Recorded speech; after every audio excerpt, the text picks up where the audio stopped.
Chapter 80. From afar, she saw some familiar faces there. These familiar faces were none other than the Blazing Flame ability user team that wanted to merge Baby Meng into their ability user team back then. In the base, Jian ranked slightly higher than Fierce Wind, especially after Fierce Wind lost 6 or 7 members. Jian's captain was a fire paranormal, so the name of the paranormal team was based on the captain's special ability. Qiyan was also the only third-level ability user team with a female captain. Qiyan's captain was called Yenru. Back then, she had taken a fancy to Xiaoqing's ability and wanted to merge Baby Meng into their team. When the two teams stood together, the style was especially different. Everyone on Yenruru's team was fully equipped with weapons, looking especially stylish.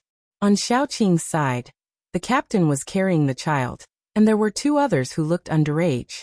Yan Hanqing was also carrying a bottle of soy sauce that he bought when he passed by the market. At first glance, it exuded a strong rustic aura. It was very down-to-earth. Anyway, the style of the 2 teams was completely different. Yenruru and Chengjiao were somewhat similar. The difference was that Yenruru was more imposing, and it was obvious that she had a fiery temper. Yenruru couldn't help but twitch her mouth. "Why did you bring the child out?" Xiaoqing scratched Little Bun's chin. "Call me Auntie." Little Bun blinked his big eyes and gave a cute smile to Yenruru. "Hello, Auntie." Yenruru's handsome face softened. "So obedient," Xiaoqing said very seriously. "I don't feel at ease leaving my son anywhere, so it's better to bring him along." Yenruru lowered her voice and said, "But it's so dangerous outside. Why don't you hire someone to take care of him?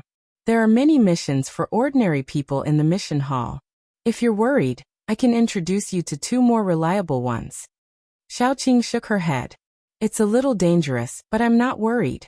If he's not in front of me, I won't feel at ease doing missions outside. More importantly, if I die, there will be no one to take care of him in the future. It's better for him to stay by my side and live and die together." Yenruru patted Xiaoqing's shoulder and didn't say anything else. She just said, "Don't affect the team." Xiaoqing nodded. At this time, Yan Pingshan's people came over. Yan Pingshan had mutants too, but some of them were injured on the way here and hadn't recovered yet. This was one of the reasons why they needed a team of mutants. "2 captains, nice to meet you." Yan Pingshan smiled and reached out his hand to shake hands with Xiaoqing and Yenruru. He was very gentlemanly when he was serious. Mengshan also came over and shook hands with Xiaoqing. He slightly raised the corner of his mouth, and the curve of his smile was almost non-existent. "I'm very happy that you agreed." Xiaoqing wanted to complain. If it weren't for the mandatory mission of the base, she would never have agreed to this mission. It was such a long road from S-City to Jiangbei Survivor Base. No one knew what would happen along the way. The danger and unpredictability were too high. Although she was disgusted, Xiaoqing's expression didn't change. She shook hands with Mengshan. Then the captain of the mutant team in Jiangbei Survivor Base came over and asked, "When are we leaving?" The captain of the mutant team in Jiangbei was the only male captain of the 3 mutant teams. He looked very steady, so he should be a reliable person. "We're leaving right away." Yan Pingshan waved his hand and then asked Xiaoqing with a smile, "Captain Xiao, do you want to take our car? We can also catch up." Chapter 81. The corner of Xiaoqing's mouth twitched, and she decisively refused. "Who wants to talk about old times with you?" Yan Pingshan expressed his regret, but he didn't stop her. He knew that forcing Xiaoqing's team to carry out this mission had already made Xiaoqing very unhappy. Now was the time to increase her favorability. If he continued to pester her, her favorability would probably be infinitely negative. The first to leave the base was the Blaze Paranormal Team's vehicle, followed by the people from Jiangbei Survivor Base, and finally Xiaoqing's team. There were many vehicles transporting supplies in the Jiangbei Survivor Base. They were all covered with large tarpaulins, so they couldn't see what was inside. However, it was easy to understand that they must be trading goods with S-City's Survivor Base. Jiangbei Survivor Base was a little bigger than S-City's Survivor Base in terms of size, and the number of people inside was also a little more. Moreover, Jiangbei Survivor Base was backed by a very long and wide river. The zombies on the other side of the river couldn't cross over, so it was a little safer than S-City's survivor base in terms of safety. However, after the apocalypse, the climate there was worse than here, so it was very difficult to grow vegetables in season. In this area, Jiangbei Survivor Base was inferior to S-City's Survivor Base. When it was time for lunch, although they gathered together, they ate separately. Everyone started to cook. They simply cooked a pot of dry food, while Xiaoqing's team had already divided the work of cooking and cooking. In fact, they didn't cook any complicated dishes. They just brought some cold rice, fried it with eggs and vegetables, and then steamed it. However, nothing was afraid of comparison.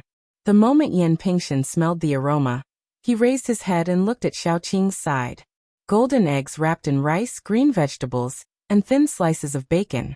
Then he looked at his own side. A pot of dry food was cooked like dog food, and there were small salted vegetables on the side. This was today's lunch. The gap between them shouldn't be too big. While Yan Pingshan was hesitating, Yan Ruru had already moved quickly to sit beside Xiaoqing and began to curry favor with her. Do you always bring such rich ingredients when you go out? Children can't lack nutrition. Xiaoqing smiled and filled a bowl for Yan Ruru. She had a good impression of Yan Ruru. Yan Ruru was not pretentious. She took it and thanked her. Yan Pingshan immediately bit his chopsticks and fell into a cycle of sobbing. He also wanted to eat. Sob, sob, sob. Why was the difference in treatment so big? Sob, sob, sob. If he went over now, would he be able to get a bowl? Sob, sob, sob. If Xiaoqing didn't give it to him, would it be embarrassing? Sob, sob, sob. When he finished crying, he found that Meng Shen had already sat down. Meng Shen was very direct. Can you give me a bowl? A small bowl is fine. Since Meng Shen had spoken and he had helped Xiaoqing, Xiaoqing would naturally give him face, so she also filled a bowl for him. Fortunately, she made a little more or it would not be enough. Yan Pingshan did not cry. He ran over with the bowl and looked at Xiaoqing with shining eyes. I also want to eat. Xiaoqing was particularly rude to Yan Pingshan. Yan Pingshan did not help her, and he was the culprit who caused her to have to go on a mission. Why should she be nice to him? Xiaoqing calmly distributed all the rice in the pot to Meng Shen, and the others evenly. Everyone's bowl was piled up with a tip. After doing all this, Xiaoqing showed the empty pot to Yan Pingshan. Look, there's no more. Yan Pingshan held an empty bowl, and felt particularly miserable. Especially when he saw Yan Ruru and Meng Shen holding the bowls and looking at him with mocking eyes while eating. Yan Pingshan was particularly sad. Putting aside Yan Ruru, he and Meng Shen were in the same group. Why was the treatment different? Chapter 82. Was it because Meng Shen had spent the entire night writing love letters? Was it too late for him to write them now? Xiaoqing couldn't bear to see Yan Pingshan's miserable state. She said softly. Do you want my bowl? Yan Pingshan couldn't take away a girl's lunch. He swallowed a mouthful of blood and said softly. No, I'm already full. No, I want to eat, I want to eat. I don't want to eat that pot of dog food. QAQO. Xiaoqing gave him a knowing look. Then she passed the bowl to Meng Shen. If he doesn't want to eat it, you can eat it. I'm full anyway. Meng Shen quickly put the rice in the bowl into his own bowl. Then he smiled at Xiaoqing. Thank you. Yan Pingshan immediately knelt down. Xiaoqing was definitely targeting him. Definitely. Yan Pingshan felt very wronged, especially when he was compared to Meng Shen. He sat back in his seat and looked at the dog food in the pot. Then, he looked at Meng Shen, who was so happy that he almost buried his face in the bowl. He felt even more unbalanced. Brother Yan. Fatty, who was cooking, scooped a bowl of rice for Yan Pingshan and paired it with a small green pickled cucumber. He looked at him with pity and said, Eat first. If there was no comparison, it wouldn't hurt. After all, they usually ate this kind of dry food when they went out. However, the comparison was right in front of him. Yan Pingshan really couldn't eat. Every time he took a bite, he felt a little more tears in his heart. Compared to Meng Shen, who liked to speak ill of him, Xiaoqing was really more ruthless. While eating, he thought fiercely, Meng Shen and Xiaoqing are really a match made in heaven. After eating, they took a short rest and continued to move forward. Before nightfall, They had to pass through the empty town in front of them. There were no people in these towns. They were all zombies. If they were still in the town before nightfall, it was very likely that they would be attacked at night. It was very troublesome.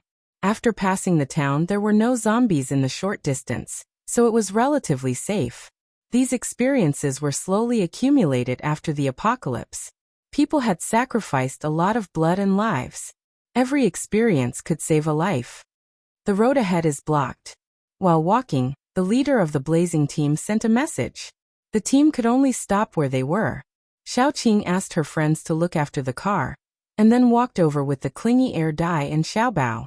Yan Pingshan and the others were already waiting there. They didn't know why, but there were big cracks in the ground. It was probably because of the earthquake. Each crack was 5 or 6 meters wide, and the narrower ones were more than a meter. The vehicles certainly couldn't pass through. Yan Pingshan and the others' faces couldn't help but become ugly. When they came here, the road was pretty good. They didn't expect that it would become like this when they went back. More importantly, this was the safest road. No matter which way they went, it was inevitable that they would pass through a lot of zombies. The loss of people was certain. What should we do? Yanruru also frowned. Should we take a detour? She looked at the length of the cracks. It was impossible to go through from the edge. We can't take a detour. Yan Pingshan clenched his teeth. If we take a detour from the left, we will be on the highway. There are a lot of abandoned vehicles on the highway. Even if we ignore the zombies, it will be very troublesome to go forward. If we take a detour from the highway, we will be in the city. It is too dangerous to go through the city. If we take a detour from the right, it will be a wetland. It is very likely that there will be swamps and a lot of mutant plants. There will be no way to get through it. Yanruru couldn't help but say, but we can't go through it. If we don't take a detour, how can the vehicles pass through this huge crack? Not to mention the vehicles, even if we abandon the vehicles, it will be difficult to go through. Mengshan squatted on the ground to check. The crack was very deep, so deep that he couldn't see the bottom. He took a stone and threw it down. There was the sound of the stone hitting the ground, but there was no sound of the stone falling. It was impossible to fill the crack, so they had to think of another way. Maybe we can let the Earth ability users create a road. Mengshan thought for a long time and then said, how do we create it? Yan Pingshan's eyes lit up, and then he said. Mengshan said seriously, this section is at most 100 meters wide, and there is solid ground in the middle. We only need to build a road above the crack, like a bridge, to support the vehicles. Yan Pingshan and Yanruru also thought that this method was feasible, so they each called 2 Earth ability users. They called the Earth ability users with the highest level in their respective teams, one at the peak of level 3, and one at the peak of level 2. Yan Pingshan told them about Mengshan's idea, and then said, can you build a bridge? It is about 2 meters wide, and it doesn't need to be very thick, as long as our vehicles can pass through it. We can try. One of the Earth ability users squatted down, put his palms on the ground, and urged his ability. Soon the rolling soil seemed to be controlled by an invisible hand, and a 2-meter-wide bridge was formed, crossing the crack. Yan Pingshan was very surprised and hurriedly said, call a car to try first. Wind ability users, get ready. If the bridge collapses, please hold the car with all your strength, and then the strength ability users will be responsible for dragging the car up. As soon as Yan Pingshan gave the order, people on both sides immediately got busy. When everyone was ready, the off-road vehicle with high hopes slowly drove onto the bridge. Under everyone's nervous gaze, the car crossed the bridge and then reversed back, and the earthen bridge did not collapse. Everyone couldn't help cheering, but Yan Pingshan saw Xiaoqing, who hadn't said a word from beginning to end. She frowned and looked dignified. Yan Pingshan couldn't help but stimulate her. Captain Xiao, do you think there is any problem? Xiaoqing pointed at the cracks in front of them, and asked the 2 Earth-attributed superpowered men. Build a bridge all the way across and maintain it until all the off-road vehicles have passed through. Can you 2 do it? The scene suddenly became cold, including Yan Pingshan's heart. They seemed to have forgotten that the abilities of the ability users were limited, and when they ran out, they would run out. Chapter 83. The two paranormals looked at each other in silence. They couldn't do it. Let alone the two of them. Even if all the Earth paranormals on the scene were pulled out, they still wouldn't be able to do it. Do you want us to go through one by one? After sending one car with all our strength, you guys can rest for a day and a half before sending the second car? Xiaoqing said lightly. Yan Pingshan was silent for a long time, then he asked Xiaoqing. Do you have any other ideas? Xiaoqing shook her head. Apart from taking a detour, building a bridge is the only way. Isn't that still nonsense? Building a bridge is the only way. They can't support all the cars. It's still a dead end. Yan Pingshan said with some annoyance. Xiaoqing didn't say anything. She looked at the long crack and suddenly asked, how much loss will there be if we take a detour? Meng Shen said sincerely. About 1/3 of the people will be left behind. They won't be able to reach the Jiangbei survivor base. This is just a rough estimate. It doesn't count as an accident. Xiaoqing hesitated for a short time. Then she called Gu Chuan over. Build an ice bridge. It doesn't need to be too thick. It's enough to cross the crack. It's about 2 meters wide. It's thick enough to support a fully loaded car. Gu Chuan silently stretched out his hand. The moisture in the air was quickly extracted, and an ice bridge appeared above the crack. Xiaoqing tested the thickness, then said, let's try again. Yan Pingshan called the car and tried again. The car went on the bridge, and there was no sign of the ice bridge below cracking. Yan Pingshan's eyes immediately lit up. After the two Earth paranormals built the ice bridge, their faces became much paler. Gu Chuan, on the other hand, looked very calm. The difference between the two sides was obvious. Can you hold on until all the cracks are covered? Yan Pingshan couldn't help but ask. Gu Chuan shook his head. If he was a 4th-level ice paranormal, he could definitely do it, but he was only a 3rd-level paranormal. Yan Pingshan was a little disappointed, but Xiaoqing ignored him. She just asked Gu Chuan, can you reach 2/3 of the crack? Gu Chuan nodded. He could reach that part of the crack, but he would be tired. That's good. Xiaoqing nodded and said to Yan Pingshan, Gu Chuan and me, you guys get ready to cross the bridge. But Yan Pingshan couldn't help but want to ask, wasn't Gu Chuan unable to hold on? Then he saw that Gu Chuan had already built the ice bridge. While Gu Chuan was building the ice bridge, the other two Earth paranormals didn't stay idle. Xiaoqing asked them to build a thin layer of ice bridge. Then Gu Chuan froze this layer of ice bridge and then thickened it.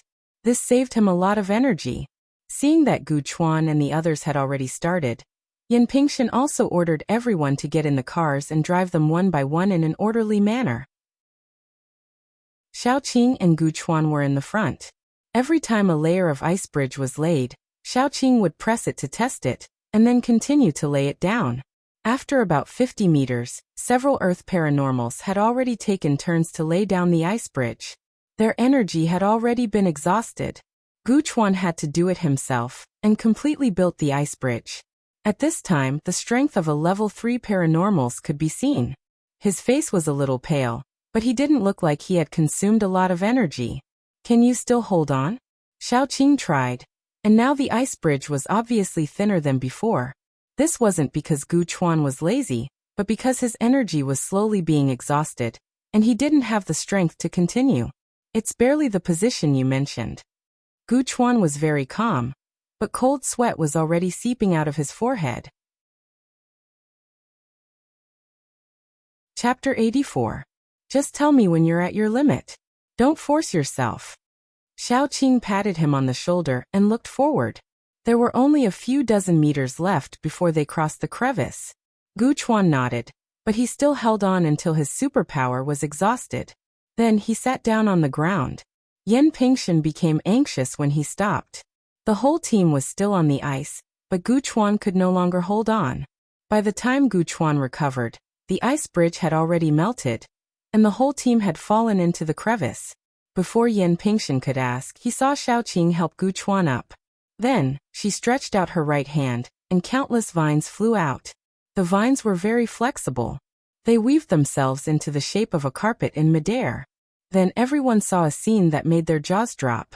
The carpet, made of vines, fell down.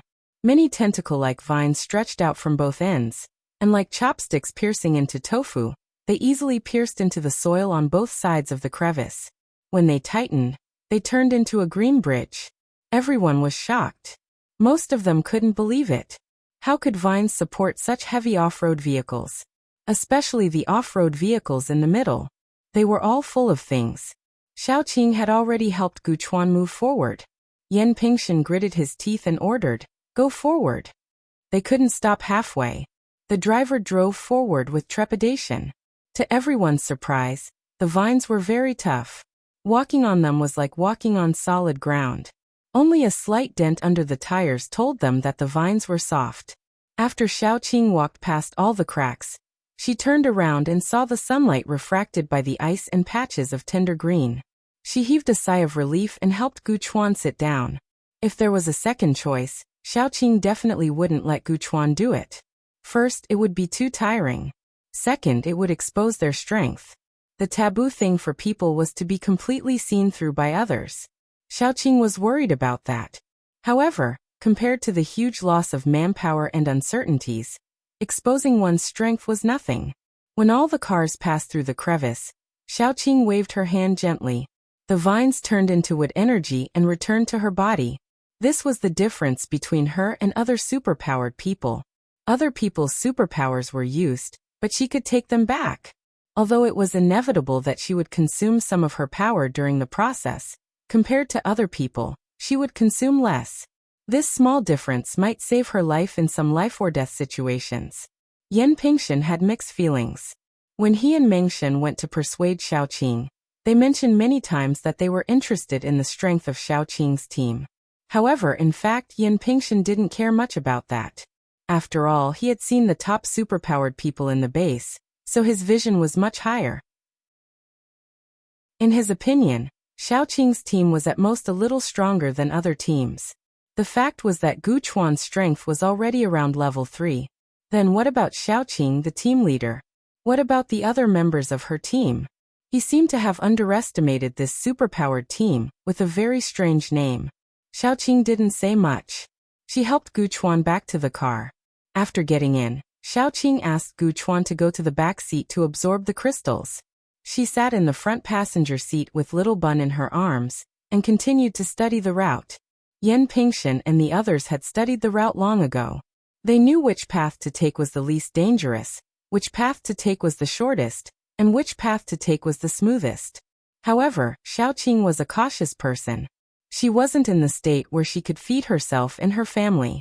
She had to keep a high level of vigilance. Chapter 85. Take this trip as an example. It was the safest route, but there was still an accident. Xiaoqing took the map and studied it carefully. If there was another accident, she could quickly find a second way out. She wouldn't be as helpless as she was this time. When they stopped for lunch in the afternoon, everyone's attitude towards Xiaoqing and the others was much better. After all, the strong always won more respect. After the meal, there was nothing much to do. It was not suitable to travel at night, but not many people could fall asleep so early in the morning. Therefore, at this time, it was usually time to chat, play cards, and communicate. Guchuan and the others were playing cards. Xiaoqing did not join them. She held Little Bun and chatted with Yen Ruru. As usual, there was an air dye by her side. Since that incident, air dye was particularly clingy. Even when it was free, it liked to sit beside her and look at her. Yen Ruru also had children at home. Unlike Xiaoqing, her husband loved her very much. Moreover, he was an ordinary person. It was not suitable for him to go out and do missions. Therefore, her family's model was that her husband took care of the children, and she went out to work. Naturally, the two mothers had a lot to talk about, especially about raising children. Although they were like chickens and ducks, they talked about different things. For example, Yen Ruru liked to talk about how much her baby ate for a meal, how he got fat again, and how he didn't like to sleep and was very noisy. Every time she came home, he would pester her to tell her stories. Xiaoqing liked to talk about how her Little Bun could eat a lot, but he didn't get fat or grow taller. He didn't like to sleep, but he didn't make trouble. Every night, he would pester her to sleep with him. Yen Ruru began to praise Little Bun, and Xiaoqing began to sigh. She was very annoyed that Little Bun didn't grow up. Gu Panpan, who was closer to them, had already made 3 mistakes. She wanted to laugh as she listened to their conversation.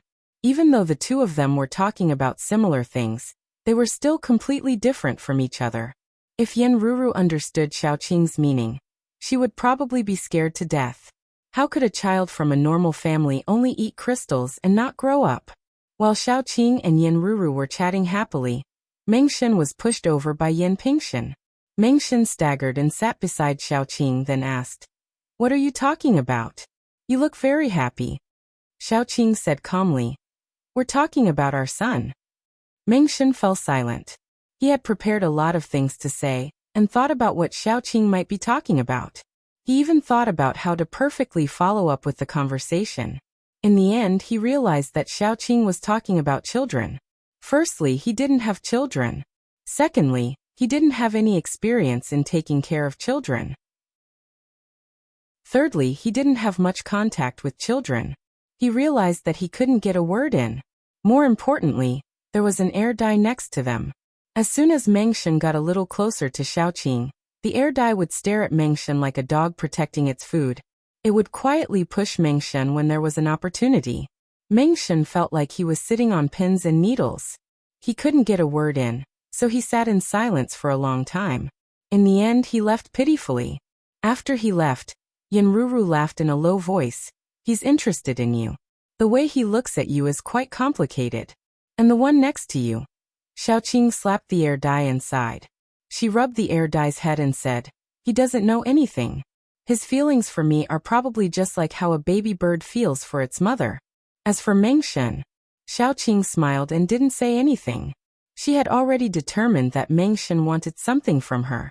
That was why he kept getting close to her. He didn't have any personal feelings for her. Xiaoqing had once thought about finding a father for Little Bun. At least Little Bun could have a complete family and a more complete childhood. Her first thought was Yen Hanqing.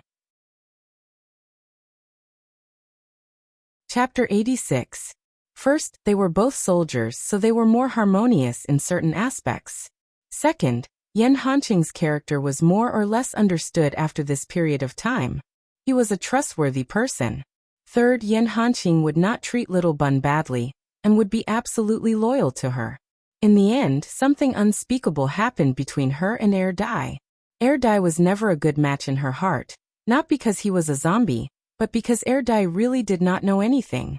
Now Air Dye's feelings for her might be dependence or affection, but it would not be love because he did not even have his own consciousness, only the most basic instincts. Air Dye like this could be a friend or a partner, but he was not suitable to be a lover. But fate made fools of people, and in the end, she and Air Dye did the most intimate thing. Not necessarily. Yen Ruru glanced at Air Dye. She had already classified Air Dye as someone who had a problem with his brain. To put it bluntly, he was an idiot. Yen Ruru said to Xiaoqing in an experienced tone, "Although he is stupid, his eyes are especially focused. Have you ever seen that, even if there are many people sitting next to him, there is no one else in his eyes except for you? It can be said that he only has you in his world. I think that the person who can be treated like this by him will be very happy." Xiaoqing was stunned, and then she heard Yen Ruru say, "You should not deny his ability to be a lover because of some of his problems. Maybe you can try to understand and accept. At least in my opinion, he is sincere to you. In fact, it is good for you to be like this with him. At least he can't leave you, and he will not betray you." Xiaoqing forced a smile. "You are very experienced. Let's not talk about this. It is quite late now, and it is time to sleep. Let's talk another day." "Okay." Yen Ruru patted her butt and walked lazily to her tent. "I'll talk to you another day." Xiaoqing carried Little Bun, and turned around to see Air Dye sitting behind her, looking at her intently. She couldn't help but think about Yen Ruru's words. "You're the only one in his eyes. You're his entire world." Wasn't this a kind of bone-deep romance? Xiaoqing couldn't accept Air Dye immediately, but Xiaoqing's attitude towards Air Dye had changed a lot. At least, she didn't treat her like a spoiled child anymore. Xiaoqing felt that when Dummy's level slowly increased in the future and his IQ recovered, his memory of his life might slowly awaken. If Dummy could say that he loved her at that time, then she would consider being with him.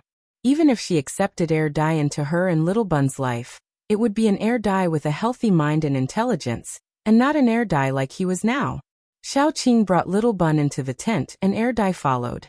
Xiaoqing was about to take off her coat when she saw Dai crawl under the blanket. Dai noticed Xiaoqing looking at him, so he lifted the blanket and patted it, indicating that he would warm the blanket for Xiaoqing, and let Xiaoqing sleep in his arms. Xiaoqing was speechless. Ever since that incident, Dummy's attitude towards Xiaoqing had changed a lot. He looked at Xiaoqing as if he was looking at his own wife. He was especially happy, and in his joy, there was doting, and in his doting, there was also shyness. Dai was then kicked out. He persistently tried to crawl into the tent, but was kicked out again and again. Dai shamelessly tried to crawl into Xiaoqing's bed no matter what. After failing multiple times, he pitifully changed his target to crawling into the tent. He even hid in a corner so Xiaoqing couldn't kick him. Chapter 87. Xiaoqing let him off the hook and let him curl up in the corner, hugging his knees and curling up into a ball. He looked particularly miserable and pitiful. Xiaoqing hugged Little Bun and slept for a while. Then she woke up and couldn't help but look at Dai in the corner. Dai had curled up his slender body into a very small ball, which didn't take up much space. It was as if he was afraid that Xiaoqing would kick him out again. Xiaoqing's heart softened, and she wanted to call Dai to the bed. In the end, she steeled her heart and turned over to continue sleeping. However, she couldn't sleep well as she kept thinking about Dai's pitiful appearance. After a while, she woke up again. When she turned over, she realized that Dai didn't seem to be in his original position. He moved forward a little. Although he didn't move much forward, he definitely moved a little. Xiaoqing closed her eyes and pretended that she was asleep. After a while, she squinted her eyes and saw Dai moving forward sneakily. He moved and moved until he was very close to the bed. Although he moved closer, Dai didn't dare to get into the bed. He just wanted to get closer to Xiaoqing so that he could look at Xiaoqing up close. Looking at Dai's pitiful appearance and even more pitiful eyes, Xiaoqing sighed. As soon as she spoke, Dai was startled. He quickly returned to his original position and lowered his head, pretending to be asleep. Xiaoqing was amused by him. She moved inside and made room for him. Then she said to him, "Get into the bed and sleep, but don't move around. Don't disturb the baby. You have to sleep well." Dai was already hugging his head and prepared to be kicked out. When he heard Xiaoqing's words, he was so happy that he almost jumped up. Without another word, he took off his coat and crawled into the bed. Dai was worried that Xiaoqing would go back on her words, so he was very obedient once he got into the bed. He took up a small space and continued to curl up into a ball. When Xiaoqing and Dai slept in the same bed, if a normal person came in, they would probably rather sleep on the floor outside than sleep in the bed within 10 minutes. Because the bed was too cold, none of the three of them had a normal temperature. When she touched them, they were all cold as if they had just been taken out of the freezer. Even though there wasn't much warmth, Dai especially liked to lean on Xiaoqing when he fell asleep. Before he fell asleep, he remembered that he had to curl up into a ball and try not to take up any space. After he fell asleep, he began to unscrupulously stretch his body. The next morning, the three of them were like this. Xiaoqing was hugging Little Bun. Dai was hugging Xiaoqing's waist, and one of his legs was pressing down on Xiaoqing's leg. After Xiaoqing woke up, she mercilessly kicked Dai out of the bed. Dai didn't know what happened, but he was already outside the tent. His chin hit the ground first, and his face was blank. Therefore, when people passed by Xiaoqing's tent, they all saw Dai lying on the ground like a poor boy who was chased out of the house by his wife. The poor boy didn't feel that he was pitiful, so he happily went back into the tent again. He helped Xiaoqing pass socks, Xiaoqing's shoes, and Xiaoqing's coat. He was very attentive. Xiaoqing wasn't angry with him. She just found him interesting, so she kept a straight face. Dai didn't know. He thought that Xiaoqing was angry, so he kept looking at Xiaoqing pitifully, racking his brains to please his wife, he thought. He was afraid that Xiaoqing wouldn't let him into the bed at night. "Captain Xiao, you're up early." Yan Pingshan smiled and greeted him. Have you eaten? He deliberately emphasized the 3 words Captain Xiao. When ordinary people heard this title, they would definitely be polite. For example, they would say, "Don't call me Captain X, just call me XX." Chapter 88. That way, Yan Pingshan could logically address Xiaoqing as Xiaoqing, Qingqing, and so on. It was a more intimate form of address, and he would be able to close the distance between them. It was simply perfect. However, Xiaoqing had no intention of correcting him at all. She said lightly, "Team Leader Yan, you're early too. I just woke up. Is something the matter?" Yan Pingshan's heart was about to break down. He had just realized a very serious problem. Xiaoqing's brain was wired differently from a normal person's, therefore, he had been using a normal way of thinking to communicate with Xiaoqing. As a result, their relationship was getting further and further apart. Just like this time, Xiaoqing had at least called him by his name previously. Now she had directly addressed him as team leader. He had originally wanted to close the distance between them, but in the end he had unknowingly pushed the distance away. Nothing much. If there's nothing else, I'll go wash up first. Xiaoqing smiled slightly. Her entire face revealed the message. Since there's nothing else, hurry up and leave. Don't stay here and get in my way, okay? Yan Pingshan was especially aggrieved. He was so aggrieved that he wanted to cry. In the end, he decided to go back and organize his thoughts before fighting again. After Yan Pingshan left, Xiaoqing yawned, brushed her teeth, and washed her face. Dai and Little Bun had also been trained by Xiaoqing to have the habit of brushing their teeth no matter when and where, even if they were about to go out to fight. The 3 of them each had a freshly opened toothbrush. Xiaoqing had specially chosen a parent-child set. The one in her hand was for her mother, the one in Little Bun's hand was for the baby, and Dai's was for her father. Even his toothpaste cup was adorable. Little Bun was especially amusing when he was brushing his teeth. He always liked to brush and brush. After brushing for a while, he would take a mouthful of water and rinse his mouth with gurgling sounds. He looked like a little squirrel with a mouthful of pine nuts. Dai followed suit. The 2 squirrels, one big and one small, played very happily. When Xiaoqing finished rinsing her mouth, the 2 squirrels were still purring. Then, Dai was slapped on the back by Xiaoqing. He spat out saliva onto Mengshen's pants.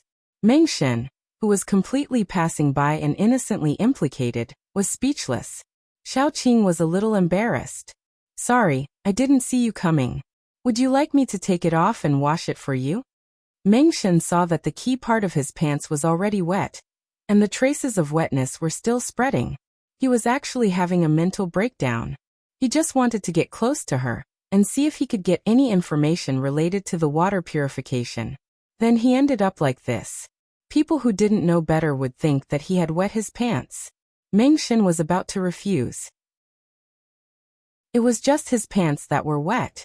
It was too bad of him to let Xiaoqing wash it. Just as he was about to refuse, he suddenly thought that this was also a way to get closer to Xiaoqing. He could take the opportunity to chat with her and become familiar with her. Hence he said, "I don't know how to wash clothes. It's really troublesome." "It's not troublesome." Xiaoqing thought for a while and said, "It will be too troublesome to change your clothes and send them back. I have Dai's clothes in my tent. They are new. I brought them from home. Both of you are about the same height, so you should be able to wear them." Okay, Mengshen considered that he couldn't parade around with his pants wet, so he agreed. He was about the same height as Dai, but Dai was thinner. Hence, Mengshen looked tighter when he wore Dai's clothes. "I will send them to you when they are dry." Xiaoqing pinched Little Bun's cheeks to make him spit out the water. Then she took a tissue and wiped Little Bun's mouth. Chapter 89. Well, I actually came here to ask you if you are interested in settling down in Jiangbei Survivor Base.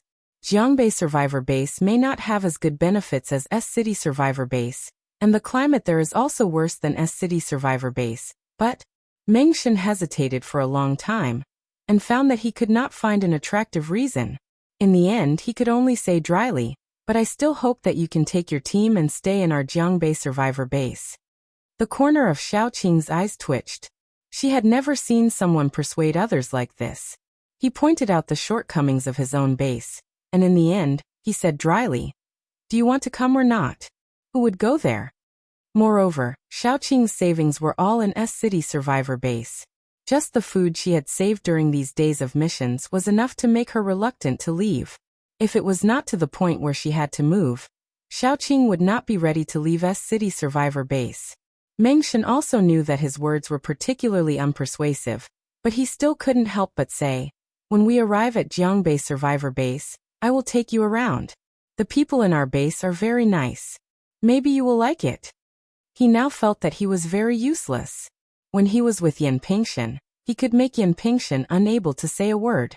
When it came to Xiaoqing, he was so useless. Maybe he really should treat his social difficulties. Although Yan Pingshan always said that he couldn't control himself in front of beauty, he still felt that it was really necessary. Maybe. Xiaoqing was too embarrassed to refuse directly. She said euphemistically, "We are going to have breakfast. Have you eaten? Do you want to join us?" Meng Shan shook his head. "I have eaten. I will go back first. You guys eat." After Meng Shan left, Xiaoqing poured a glass of water for Xiao Bao to rinse his mouth. Dai was very dissatisfied with Xiaoqing's different treatment. He pouted and showed the circle of foam around his mouth to Xiaoqing, trying to let Xiaoqing wipe it for him. Then Xiaoqing slapped a piece of tissue on his face. Dai was speechless. After breakfast, they packed up their tents and other things and continued their journey. According to Yan Pingshan, the way back was much smoother than when they came. At this speed, they would be able to return to the Jiangbei Survivor base in less than 10 days. Xiaoqing was not as optimistic as him. She looked at the map. The terrain of this area was not flat. There were mountains and hills. After this section of the road, they would arrive at a densely populated area. There would definitely be a lot of zombies. In the wild, they would face many unknown dangers. Otherwise, when Meng Shan and the others came, there would not be so many injured people. So now was not the time to relax. When she was in the S-City Survivor base, she saw with her own eyes that a group of paranormals was ambushed by a group of ordinary zombies led by a high-level zombie very close to the base. People were like that. When they were at home, they were often the most relaxed. They were very close to the base, so they let their guard down. In the end, they were all wiped out. Naturally, the result was very miserable. After being bitten, paranormals would not become zombies. What awaited them was only to be slowly eaten. This was also a kind of fairness from God. After ordinary people were bitten, they would become zombies. Once paranormals were surrounded by zombies, they would either commit suicide or be eaten. According to this idea, maybe humans turning into zombies was another kind of evolution.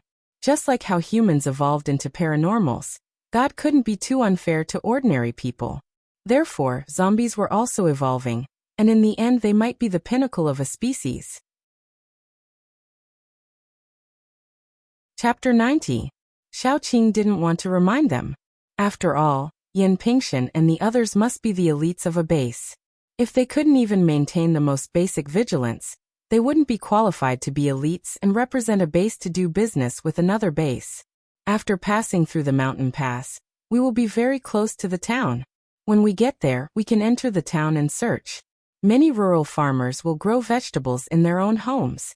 Maybe we can find something. Yan Pingshan's off-road vehicle and Xiaoqing's car were moving forward. He chatted with Xiaoqing for a while. If it was a small team of paranormals carrying enough rations, they wouldn't risk entering a town. But Yan Pingshan's team had a lot of people, so they didn't care about a small town. Xiaoqing didn't say anything. She just frowned and looked at the mountain pass in front of them. There was a road here, but it was built by the villagers. It divided the small mountain from the middle. The road was also ordinary cement road. Because it had been in disrepair for a long time, there were cracks everywhere. Fortunately, their off-road vehicle's performance was good. Climbing mountains was not a problem, not to mention such a road. Xiaoqing felt that something was wrong. In the middle of the broken road in front of them, there was a pile of straw and other things, lying flat on the ground.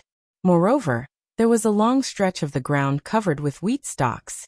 It was as if before doomsday, Someone had left the wheat stalks on the ground, and no one had taken them away.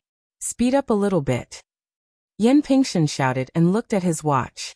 Before he could tell Xiaoqing the time, the first car fell with the wheat stalks. The car behind didn't stop in time, and also fell in. It turned out that under the wheat stalks, there was a very deep pit. It was at least 10 meters deep. Ordinary cars that fell in would never be able to climb out. The third car braked and almost rear-ended it. Because everything happened too quickly, they weren't prepared at all. Everyone be careful. Yan Pingshan's face was very ugly. This big pit was dug by man. It was absolutely not natural.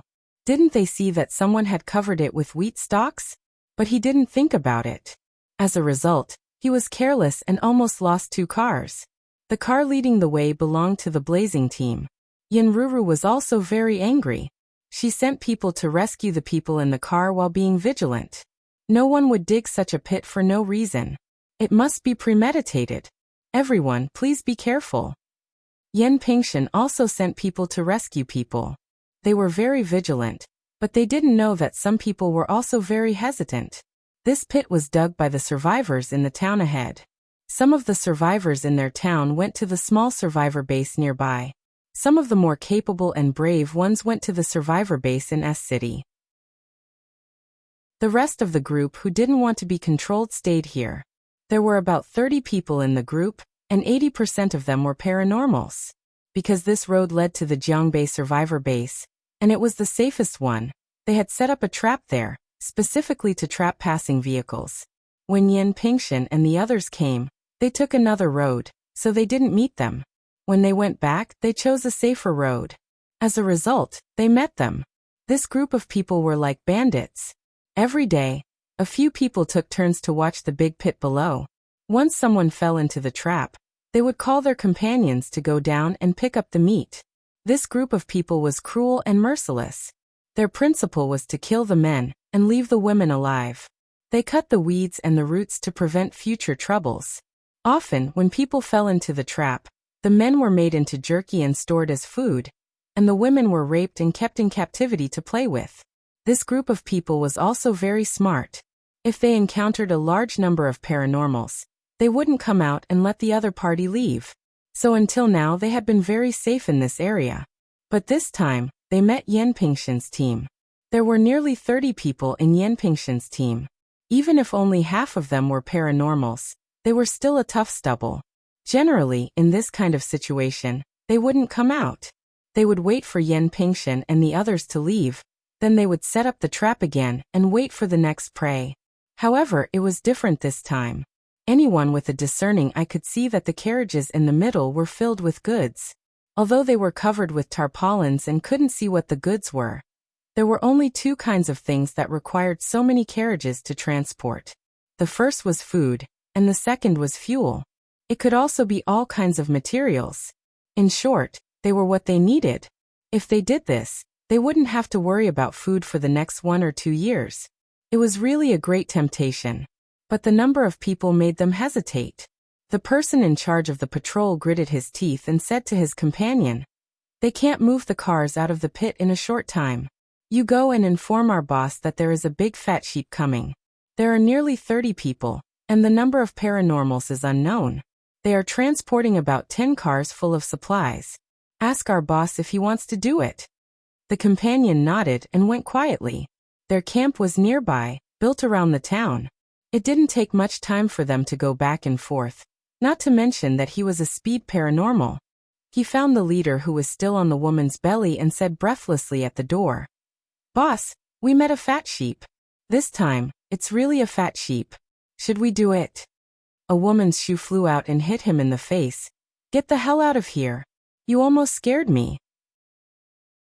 If you have something to say it quickly. If you can't say 1, 2, 3, 4, 5, I will cut off your leg and pickle it. Chapter 91. This piece of fat meat was really too big. After listening to the subordinate, the leader pulled up his pants and gathered all his subordinates to go over. When they arrived, they saw that there were indeed 10 full cars.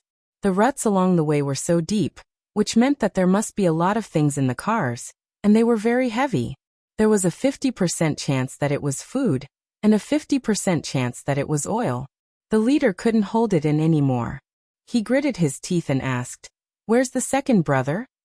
A skinny man with blue skin came over. "Big brother, I'm here. We're in the upper hand now. Do you have the confidence to take down half of them without being discovered?" The leader said gloomily. "I can try." The second brother calculated for a moment, then said, "As long as there's no wood-type healer among them, it won't be a problem to take down half of them." There were generally two types of wood-type paranormals. One was healing and assisting. That was to say, when such paranormals subdued their own plants, they would try their best to choose those that could heal and enhance their teammates. Of course, they would have the basic ability to protect themselves. The second type was controlling and assisting. For example, Shaoqing's vines and some wood-type paranormals plants could release some toxins to weaken the enemy. This type of paranormals was mainly controlling. Shaoqing was a controlling and assisting assault-type paranormals. Usually she could also assist her teammates. At a critical moment, she could become an assault-type paranormals in a second, controlling and assisting herself. Hearing this, the leader made up his mind. "Gather, gather. Take down this fat sheep. Everyone will get an extra bag of food. When we go back tonight, we can play with all the women at home." Although they didn't dare to cheer for fear of being discovered by Shaoqing and the others, everyone's face was full of excitement. Usually they didn't have the chance to play with women. After all, there were very few women, and they usually didn't get a chance to play with them. Therefore, everyone had been in love with their left and right hands for a long time. Now they were all staring at Shaoqing and the others with shining eyes. The second brother smiled wretchedly while pointing at Shaoqing and Yen Ruru. "Big brother, don't hurt those two beauties. Let's have a threesome tonight." The leader waved his hand and said, "If you can take them all down, I'll let you have a taste tonight." OL second rubbed his hands and walked towards the wind tunnel. When he reached the wind tunnel, he smiled coldly and activated his ability. His ability was poison. When he first awakened it, it was mainly used to paralyze people. When he reached level 2, he had an additional type of poison that could paralyze people. Usually, when he encountered a large number of fat sheep, he would release the poison first. When those people were either paralyzed or unconscious, the others would rush forward and tie them up. Therefore, the leader valued him very much and gave him a lot of zombie crystal nuclei, hoping that he could reach level 3 as soon as possible. After all, when he was at level 2, he could only poison people who were above level 2. For paranormals who were above level 2, the effect of his poison was very small. If OL2 could reach level 3, with his special ability, he would be invincible. The colorless poison, with a faint fragrance, blended into the wind and slowly drifted to Shaoqing and the others. Yen Pingshan and Yen Ruru had just rescued people from the car, and were commanding several strength-based paranormals to drag the car out. Shaoqing smelled a faint fragrance. Since her sense of taste and pain had been reduced to a very low level, her sense of smell and hearing had become particularly sensitive. More importantly, when she smelled that fragrance, the wood energy automatically circulated in her body, as if it was cleaning something. Chapter 92. At that moment, Shaoqing understood. She hurriedly called out to the others, "Hold your breath. There's poison in the wind." Shaoqing's words were timely, but some people were still poisoned. Those who were poisoned were all second-level paranormals and below. People like Yen Ruru only felt a little dizzy at most, because the poison couldn't enter her body at all. Even if some poison entered her body, it would be quickly removed by Yen Ruru's energy. Another example was Xiao Tong.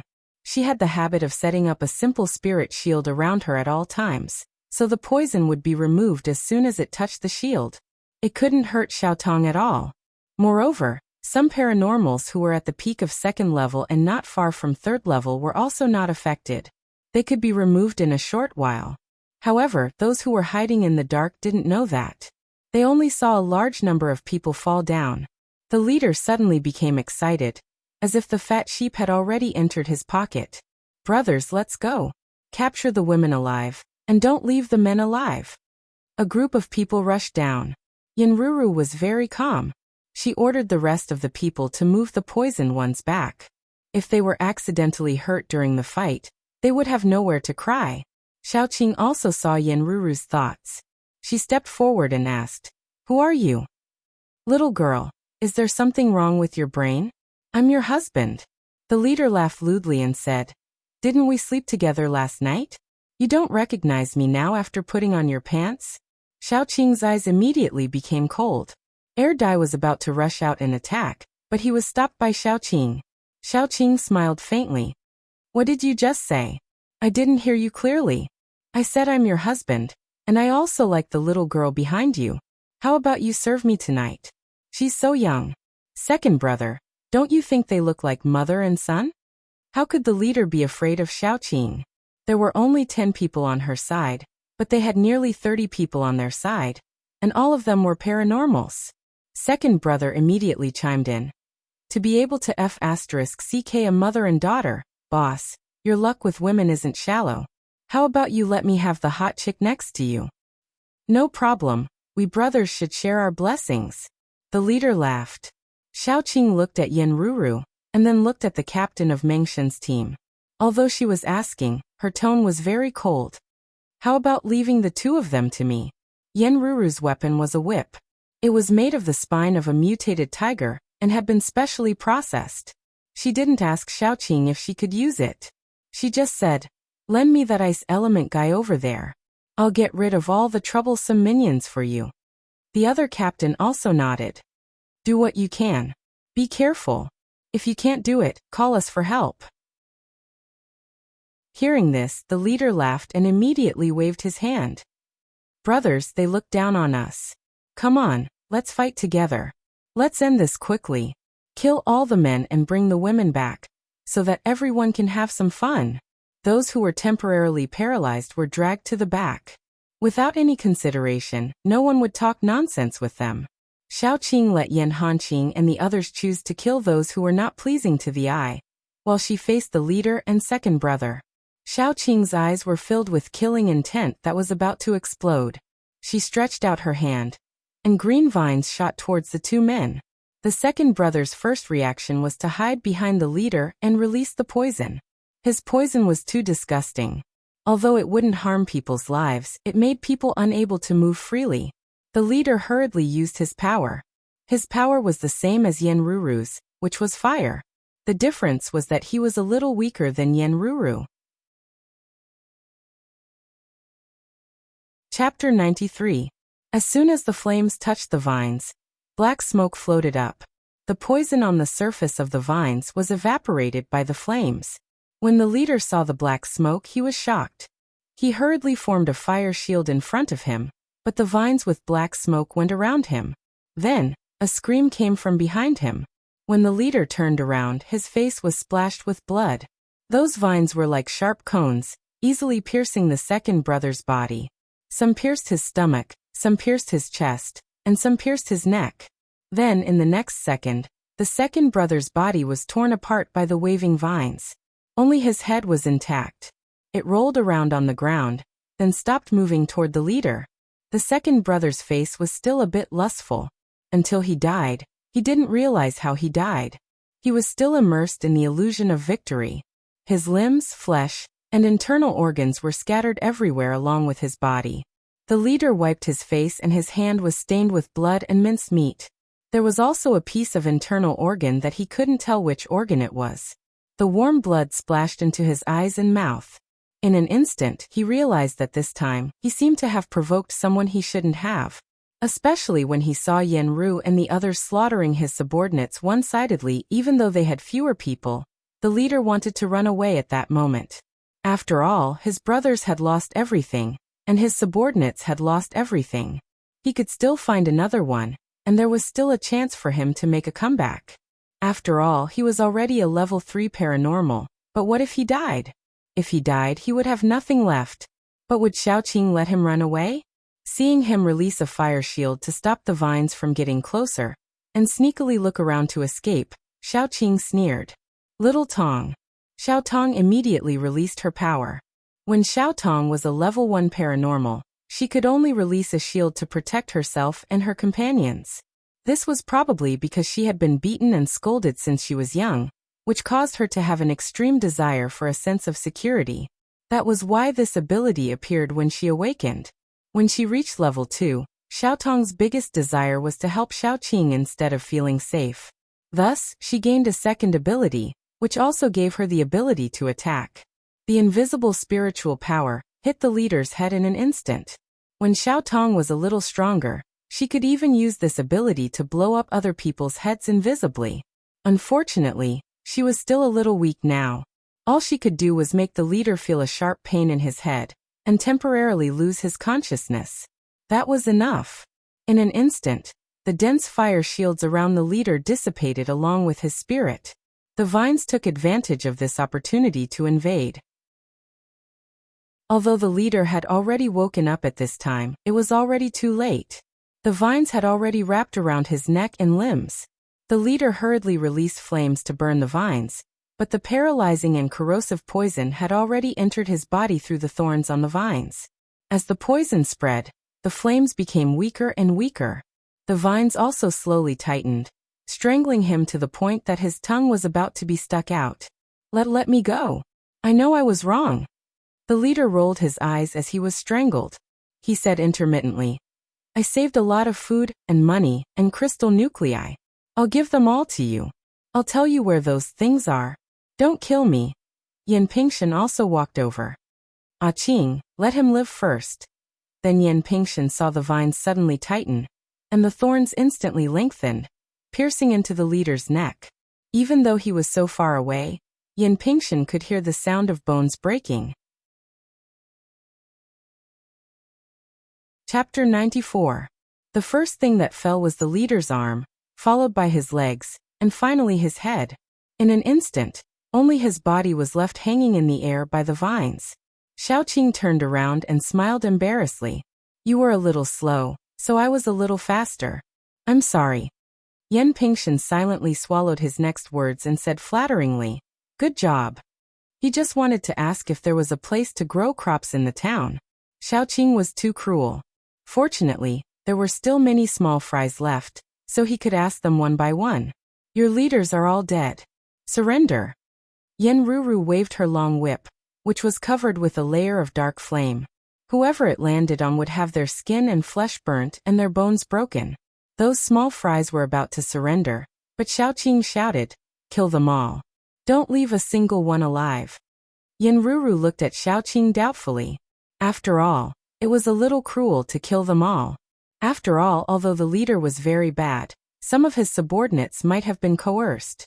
Xiaoqing smiled coldly and said, Ask them. Which one of them hasn't eaten human flesh? Which one of them hasn't killed? Didn't you hear that sentence? Kill all the men and capture all the women alive. They have already harmed so many people. Even if they were unwilling at the beginning, now, I'm afraid they like this kind of life more than anyone else. They only need to plunder and kill to live a good life. Yen Ruru also reacted and waved her hand. Kill them all. Don't leave a single one alive. Perhaps Xiaoqing's method of dealing with them was very rough, but she was right. These people had long fallen. Even if they were let go, they would still find another place to continue robbing. After tasting the pleasure of reaping without sowing, they could not change. Instead of letting them continue to harm others, it was better to kill them all and take it as a good thing. Soon, those small fries were almost all killed, leaving only one who looked a little younger. Yenru kicked him and said, Lead the way for us later. We'll go to your lair, understand? I know, the young man with multicolored hair said in a trembling voice. At this time, those paranormals who had been temporarily paralyzed had not recovered, because Xiaoqing and the others had ended the battle too quickly. Yen Ruru led her people to clean up the battlefield. The big pit dug by the robbers was very useful. After all the corpses were dug out, they were thrown into the big pit. Finally, the Earth Paranormals worked together to fill up the big pit. When they buried the corpses, they cried. The leader's body was fine. Although his body was torn apart, it was still whole. But the second leader's body was pitiful. Except for his head, even his internal organs were broken into pieces. The cleaners had no choice but to find a shovel and shovel them into the pit. While they were cleaning up, the young captive asked softly, "Aren't you going to leave the corpses behind? It's a pity to bury so much meat." Yen Ruru patted Xiaoqing on the shoulder. "You're right. Now I even feel that it's too merciful to just kill them. When we get to their nest later, I'm sure you can't wait to dig them all out and cut them into pieces," Xiaoqing said expressionlessly. After cleaning up, except for the mottled blood on the ground, there was nothing else to prove that a big battle had just taken place here. At this time, those paranormals gradually recovered. Xiaoqing and the others got in the car and went to their nest under the guidance of the young captive.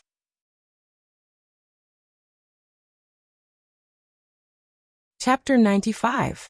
After passing the mountain pass, they would arrive at the town not far away. Their base was located between the town and the mountain. They had built their base well, surrounded by thick wooden fences. Inside the base should be the houses on the edge of the town, which had been occupied by them. When the off-road vehicles stopped outside, some people who stayed behind secretly looked out. Yen Ruru escorted the young captive out of the vehicle, followed by a large number of people. Those who stayed behind were immediately frightened. "Break in!" Xiaoqing was the first to make a move. Vines flew out in an instant and tore apart the guardrails on both sides. Gu Panpan took the lead and slammed into the guardrails with her body. The iron gate flew out along with half of the guardrails. Xiaoqing led the group of paranormals behind her and rushed in, knocking down the few paranormals who stayed behind at the gate in minutes. "I'll bring some people over to take a look and ransack their warehouse." Yen Pingshan rubbed his palms and was very happy. Xiaoqing and Yen Ruru took some people to search for survivors. Fortunately, this small stronghold was not big, so the search was very fast. Several paranormals who hid in the stronghold were soon found, along with a group of women. It was a group of women with abnormal mental states. They were all dressed in rags and skinny. 6 or 7 out of 10 of them had lifeless eyes. Some of them even began to take off their clothes when they saw that someone was coming. Their bodies were covered with scars of all kinds. It was a ghastly sight. Some of the women's bodies had been ravaged to the point that it was unbearable to look at.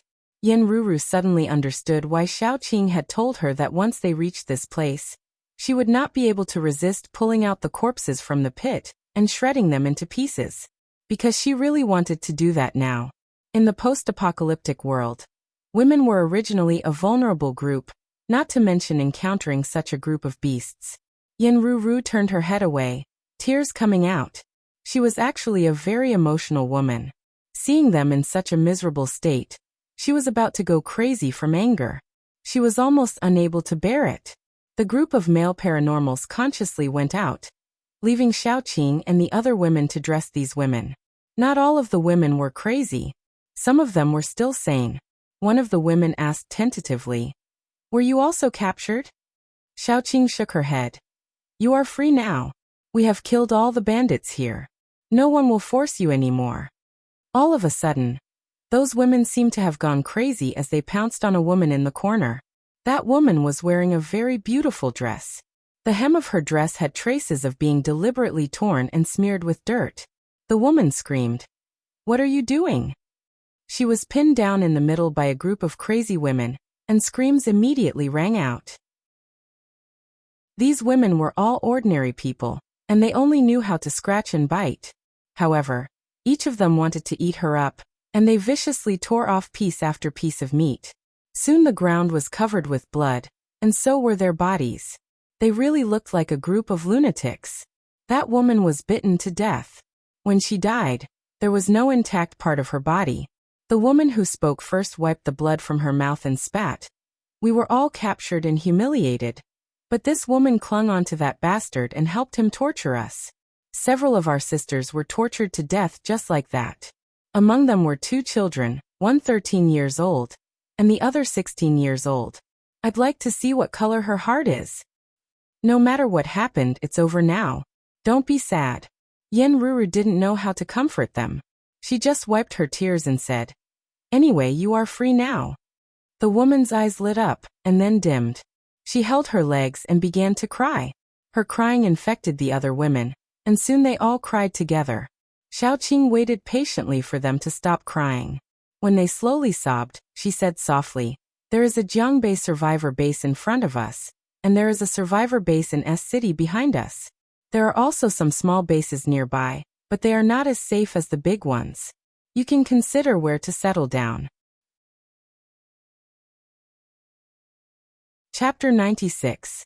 The few sensible girls looked at each other, but no one said anything in the end. No matter which base they went to, they had to walk a long way. Besides, they were a group of girls, so it was not safe for them to go anywhere. There was no guarantee in a small base. It was inevitable that some people would see them as girls and do something bad to them, or even imprison them. How much better would that situation be than now? If they went to a big base, it would be much safer. However, they were all weak girls, ordinary people, and some of them were not sane. It was such a long way to go to a big base. How many of them could reach there alive? Women who could live until now without going crazy were all very smart and had high endurance.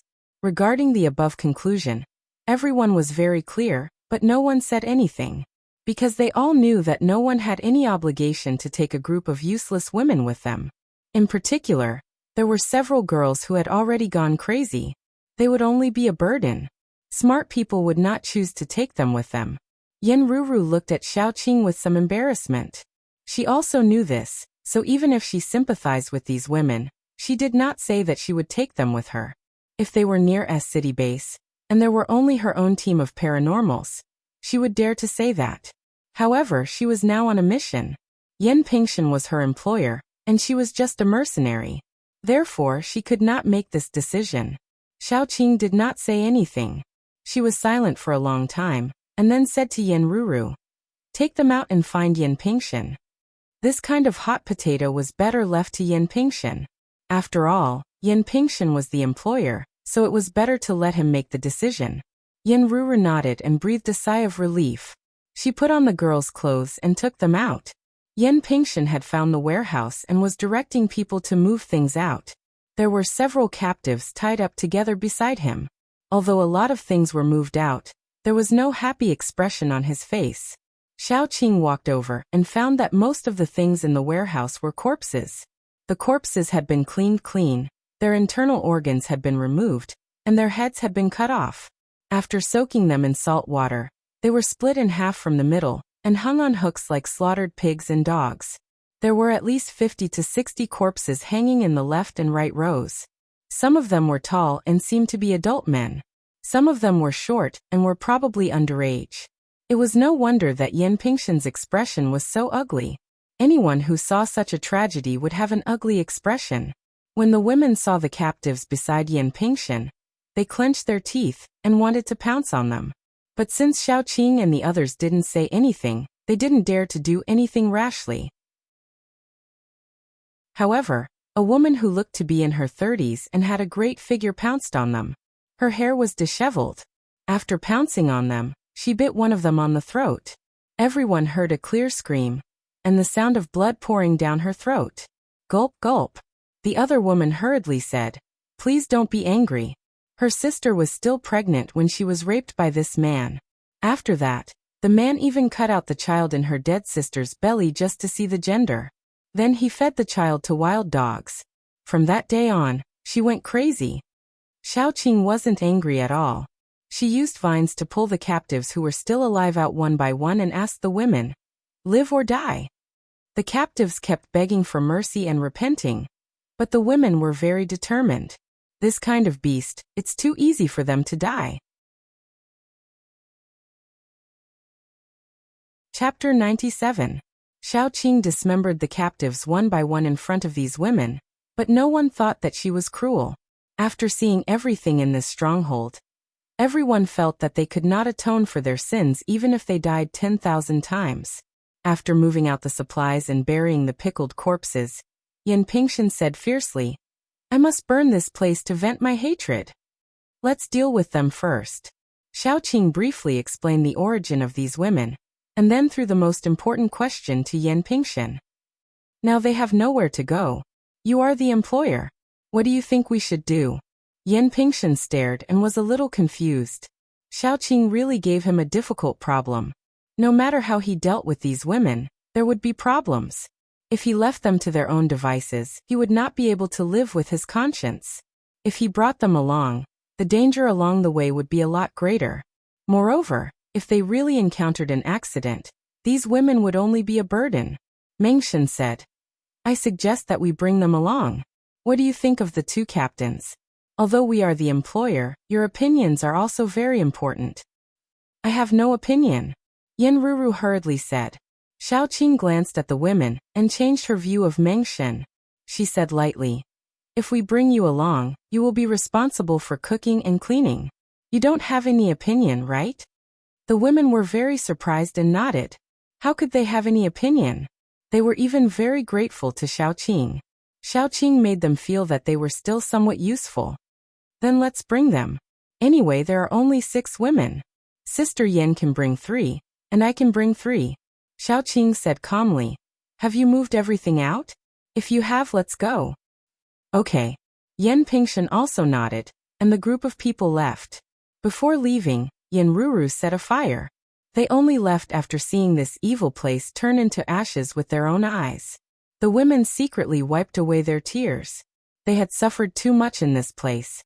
They had lost all their loved ones and in the end, they had nothing left. Xiaoqing found some clothes in her space and asked them to change out of the shabby clothes that couldn't cover their bodies. Xiaotong also took some medicine for treating wounds. When she heard Xiaotong's thanks, she blushed. After taking in these women, they entered the town. It was said that these women were usually asked to go to the town's vegetable garden with a few ordinary people, so they were very familiar with the way to the vegetable garden. Yen Pingshan and his men picked all the vegetables that had grown. Although they had harvested a lot and could have a fresh lunch in a while, no one felt happy. Everything that they had seen today was too heavy for them to be happy. The women in the team were very nervous. They rushed to do everything, such as cooking. Xiaoqing never stopped them, because she knew that doing these things would make them feel more at ease. Leave the cooking to Hanqing. He is very good at cooking. You have been tired for a day. Take a rest.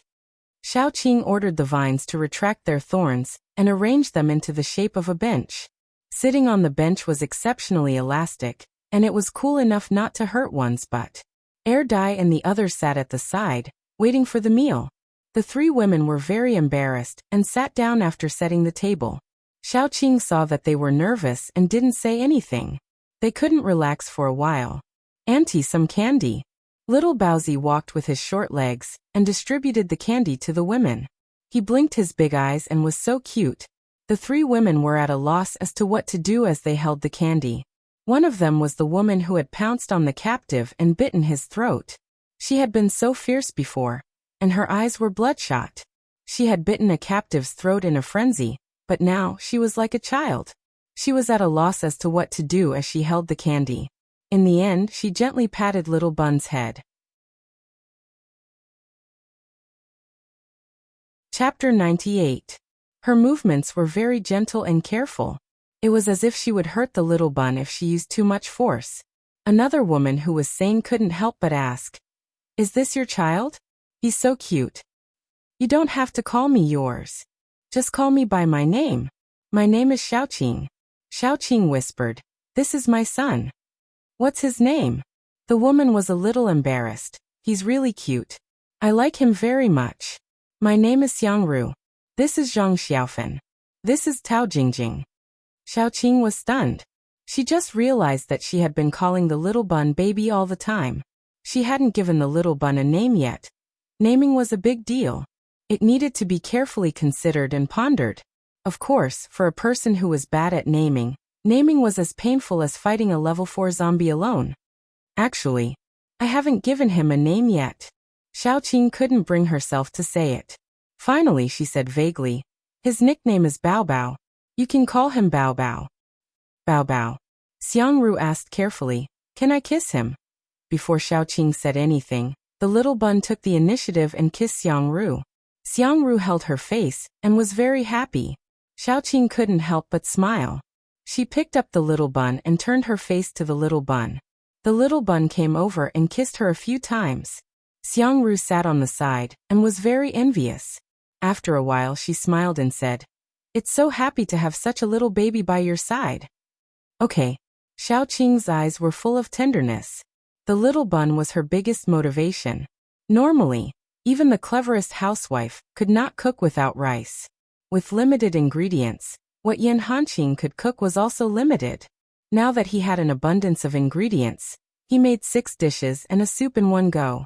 Although they were all vegetarian dishes, they looked, smelled and looked appetizing.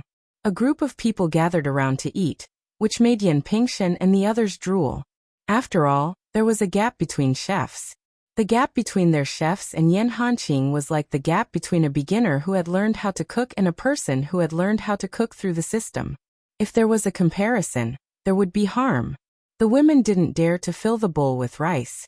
Xiao Qing filled the bowl with rice and handed it to them. She also put some food into their bowls. There are a lot of dishes. Help yourselves. Only when you are full will you have the strength to clean up the dishes. She had eaten very little, and she had forced herself to eat. She would have to spit it out later. If it weren't for the fact that she wanted to fool others, she wouldn't have eaten a single bite. After lunch, they didn't continue to move forward. Instead, they stayed in the town to rest temporarily. At least the town had been cleaned up, and there were few zombies. They found a 3-story building along the street, and could have a good rest for the day. After all, it was not only their bodies that were tired, but also their minds that were on high alert. If they could rest, it would be good for the rest of the journey. Xiao Qing went back to her room after lunch. Then Xiao Qing and Air Dai surrounded the trash can and vomited for a while.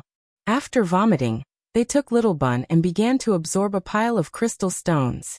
Little Bun could absorb some high-calorie and nutritious things, but they couldn't eat raw food, let alone flesh and blood. They could only use crystal stones to maintain their strength. They spent the whole day and night in their room absorbing crystal stones. They only showed their faces during lunch. The next morning, Xiao Qing didn't need much sleep, so she got up early. But when she got up, the 3 women were already packing their things.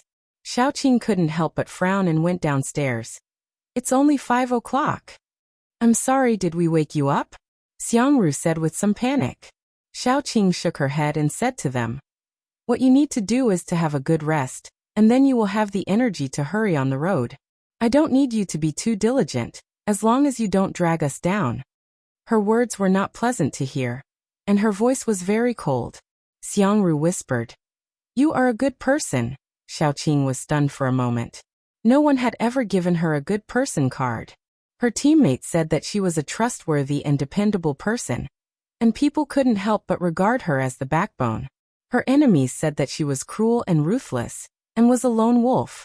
People who didn't know her said that she was cold and unapproachable. Xiangru was the first person to say that she was a good person. She couldn't help but turn her head. Her face was still expressionless, but her earlobes were slightly red. How am I a good person?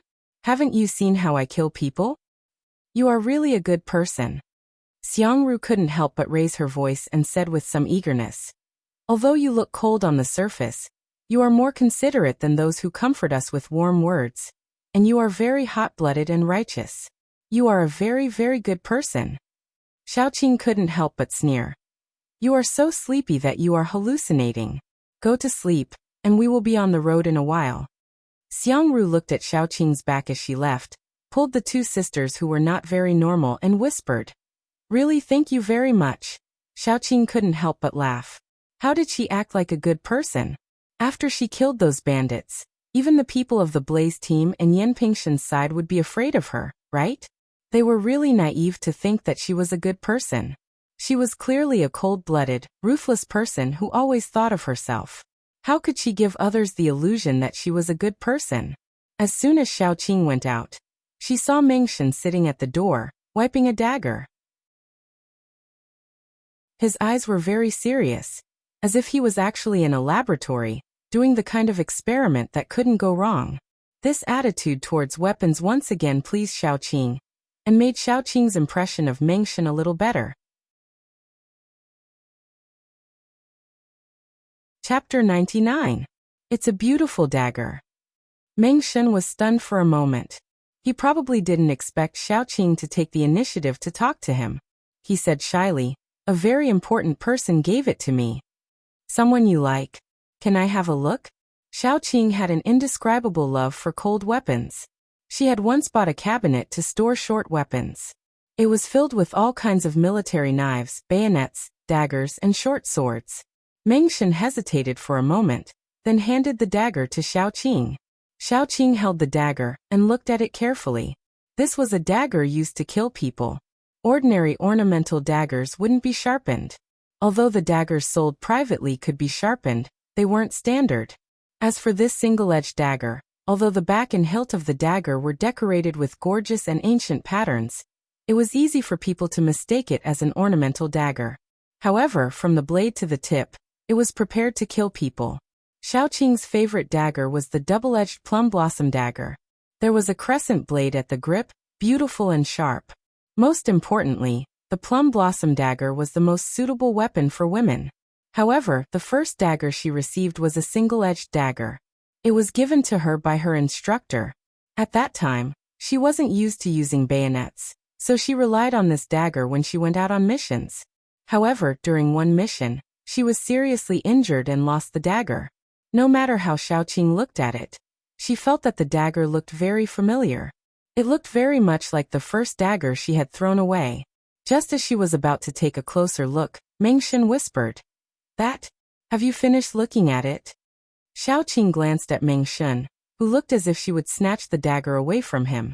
She handed the dagger to him and asked casually, "Where did you get this dagger? It's pretty." "Someone gave it to me." Mengshen hesitated for a moment, then said. He took the dagger, carefully wiped it with a soft cloth, and finally put it into the scabbard. "Is that so?" Xiaoqing didn't say anything. She just faintly said, "I think this dagger looks very familiar. It seems like I've seen it a long time ago." Mengshen's eyes immediately lit up. He quickly asked, "You've seen it? Who was using it? Can you still find her?" Xiaoqing quickly analyzed Mengshen's words. Finally, she said tentatively, "When I saw it, the owner of this dagger was called Blue Phoenix." "Yes, that's her." Mengshen was so surprised that his cheeks were flushed red. There was no trace of his previous indifference. "Where is she now? Can you still find her?" Xiaoqing didn't answer his question. Instead, she asked, "How do you know her? How did this dagger end up in your hands?" Mengshen was a little hesitant. After a while, he looked like he was going to cut off all means of retreat and said, "Actually, I don't know her.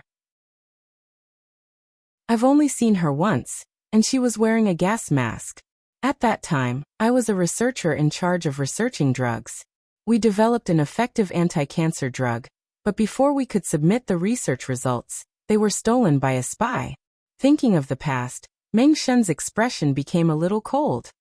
"Because of some accident, the research institute was blown up, and I was crushed under a stone slab. It was her. Blue Phoenix saved me. She left the dagger for me to protect myself." When he finished speaking, his cold expression was instantly melted by tenderness. Xiaoqing couldn't help but shiver. At that time, the situation was urgent.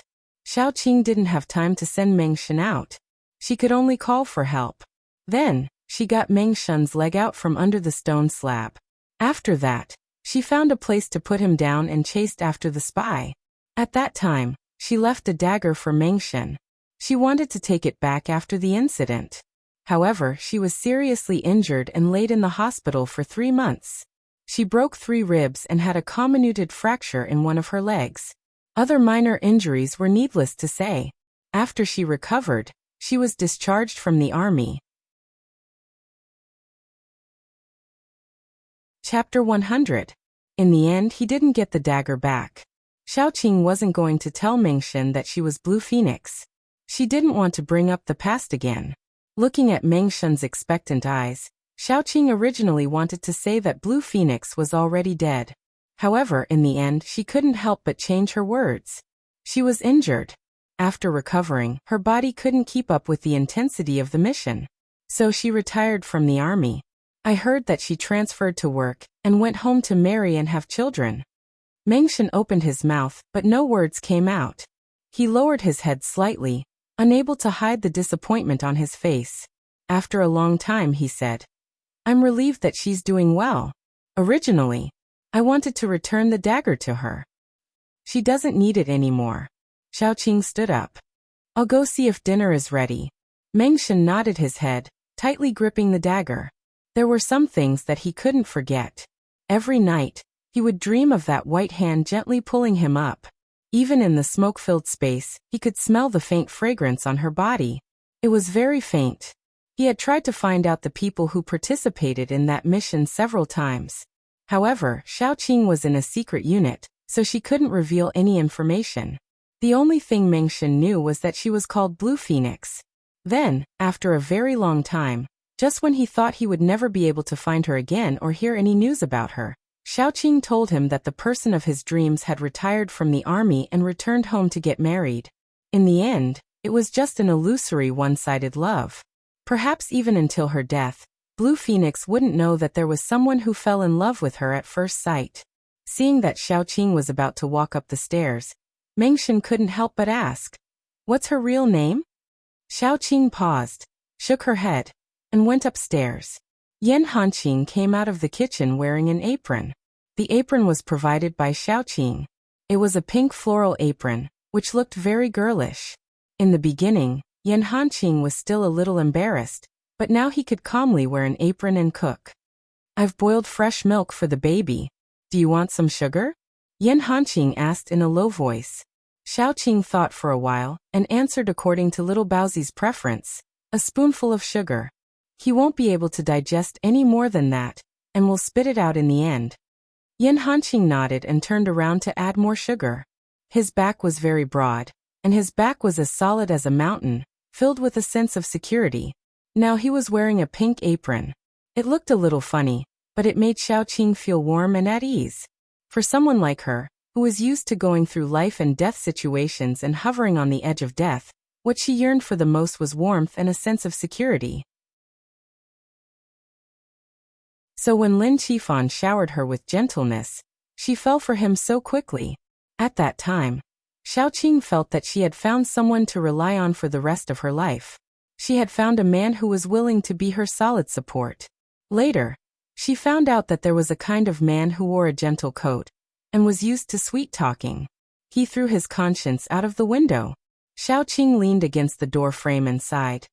"If only the person I met in the beginning was you. How good would that be?" Yan Hanqing's hand couldn't help but tremble, and he added half a spoonful of sugar. He silently stirred the milk with a spoon to prevent it from spilling out. When it was almost done, he turned off the fire and brought the pot of milk down. "I'll go wake the baby up." Xiaoqing didn't say anything else and returned to her room. Naturally, she couldn't see how gentle Yan Hanqing's gaze was when he looked at her. After waking little Baozi up and drinking the milk, Xiaoqing wiped little Baozi's milk beard clean before carrying him out for a walk. Chapter 101.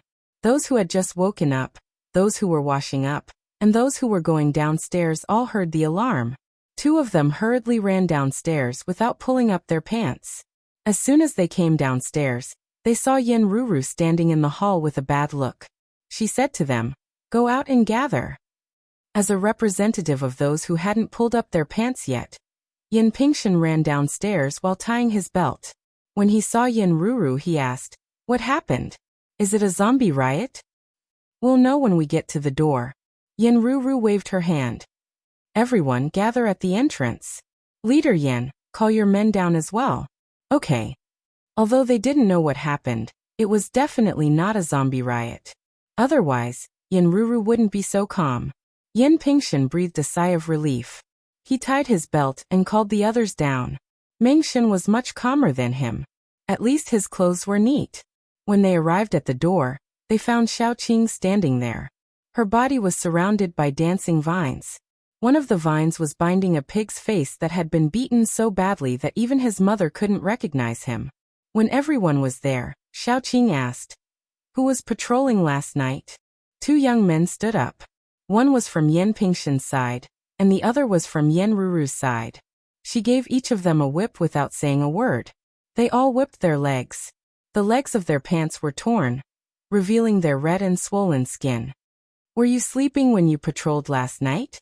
Someone sneaked into those girls' rooms and raped them. Didn't you find out?" Xiaoqing didn't seem to have any big emotional fluctuations. Her voice was very calm, but it made them tremble with fear. Suddenly being beaten, the two who were still angry immediately felt ashamed and stopped talking. It was their fault. What's more, they did slack off last night. They thought that there wouldn't be any danger in this small town, as the robbers had cleaned up the surroundings. So they slacked off for a while. They didn't expect that the zombies didn't come, but there was a traitor. After slapping the two of them, Xiaoqing didn't intend to do anything else to them. She just called out the other 6 women. When the 6 women stood beside her, Xiaoqing said slowly, "When you decided to take them in, was it a unanimous decision? Speak." Yes. Yan Pingshan and Yan Ruru took the lead, and the others naturally followed.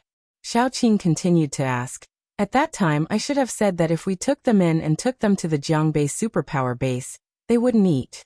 They would help with some basic work, such as cooking and cleaning. At that time, I thought that you already knew clearly that they were our companions." Xiaoqing paused for a moment, swept her gaze around, and then said, "However, I never imagined that someone would actually do something worse than a beast." He snuck into their room in the middle of the night, and did such a thing to a few women who had suffered all kinds of humiliation, and suffering to the point of being delirious. Now that he is in my hands, I want to hear your opinions.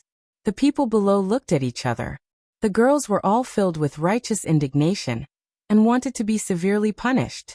However, there were a few discordant voices that came out. He has already beaten and scolded. Why don't we punish him by deducting his reward for this trip? We are all brothers, so we have to consider our relationship. That's right. He didn't do anything too excessive. At worst, he should apologize to these women and give them some compensation. It's normal to be impulsive after holding it in for so long. Men are all like this. It's not a big mistake. Just punish him. Chapter 102. The women lowered their heads, their bodies trembling, especially when someone proposed to compensate them, as if they were prostitutes. Xiaoqing dragged her voice and said, "Oh, is that what you all think?" When those people saw that Xiaoqing was not angry, they became a lot bolder and said, "Just give some compensation. At most, we can ask him to take out all his reward for this trip to compensate these women. With his reward for this trip, it won't be a problem for him to find dozens or hundreds of prostitutes."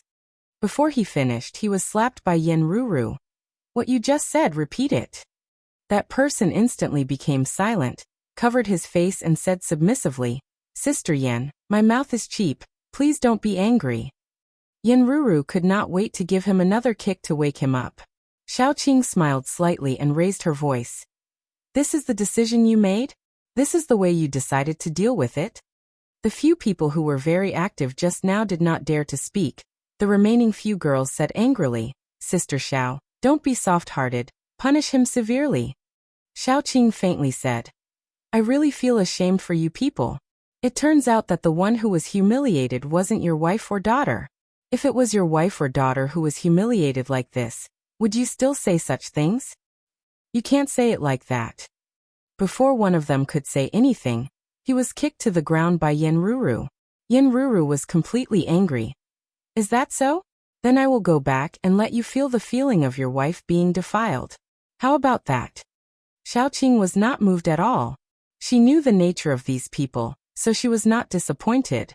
The arrival of the apocalypse had magnified many people's desires, and indulged many people's temper. No matter what these people were like under other people's hands, in front of her, they had better be obedient. She was different from Meng Xin, Yan Pingshan and Yen Ruru. She was ruthless enough to such people. Today, even if it was her partner who did such a thing, she would not tolerate it, let alone such a thing. Those who think that he should be given a lighter punishment can take a step forward. You can rest assured that even if you stand out, I will not retaliate against you," Xiaoqing said indifferently. "No matter what, at least you can rest assured of my reputation." There were whispers below. Some people who had a good relationship with this person braced themselves and stood out. When no one else stepped forward, Xiaoqing nodded. "I understand your opinions. Next, it's my way of dealing with it. If you have any opinions about my way of dealing with it, You can speak up. As soon as her voice fell, one person opened his mouth to speak, but before he could speak, he saw that the culprit who was hanging at the side was suddenly entangled by a group of vines. In only a second, the group of vines was like a meat grinder, turning a living person into minced meat. The process was so fast that he did not even have time to scream. Blood and minced meat splashed out, and coincidentally splashed on the face and mouth of the person who was about to speak. He was stunned, and after he recovered, he squatted on the ground and vomited. Xiao Qing's face was as calm as usual, as if the person who had just killed was not her. She smiled and asked kindly, "I have already dealt with it. If you have any opinions, you can say it." Those who stood in the front row were splashed with blood, and then as if they were infected by the vomiting person, they squatted on the ground and began to vomit. How could they have any opinions? How could they dare to have any opinions? Yenru couldn't bear it for a moment, but in the end, she hardened her heart. She knew that even if she were to punish them, it would only arouse these people's rebellious hearts. Instead, it was Xiao Qing who made an example out of them and used this bloody scene to suppress everyone. Chapter 103. The dead man had been her brother, and had ceased to be her brother the moment he had done that disgraceful deed. Yen Ruru would feel heartache, but she would not hate Xiao Qing. Xiao Qing took back the vines and looked lazily at the people who were vomiting and the pile of minced meat on the ground. She said softly, "If you have any opinions, remember to tell me. If you don't tell me, how will I know if you have any opinions? From now on, those with impure thoughts and dark thoughts who want to do something, you better hold back. You can go back and find whatever you want to vent. Stay here and be good. After all, I don't mind killing a few more people." At this moment, everyone looked at Xiao Qing in a completely different way. Other than fear, there was only fear. She was powerful, and her methods were ruthless. In the future, no one would dare to offend her.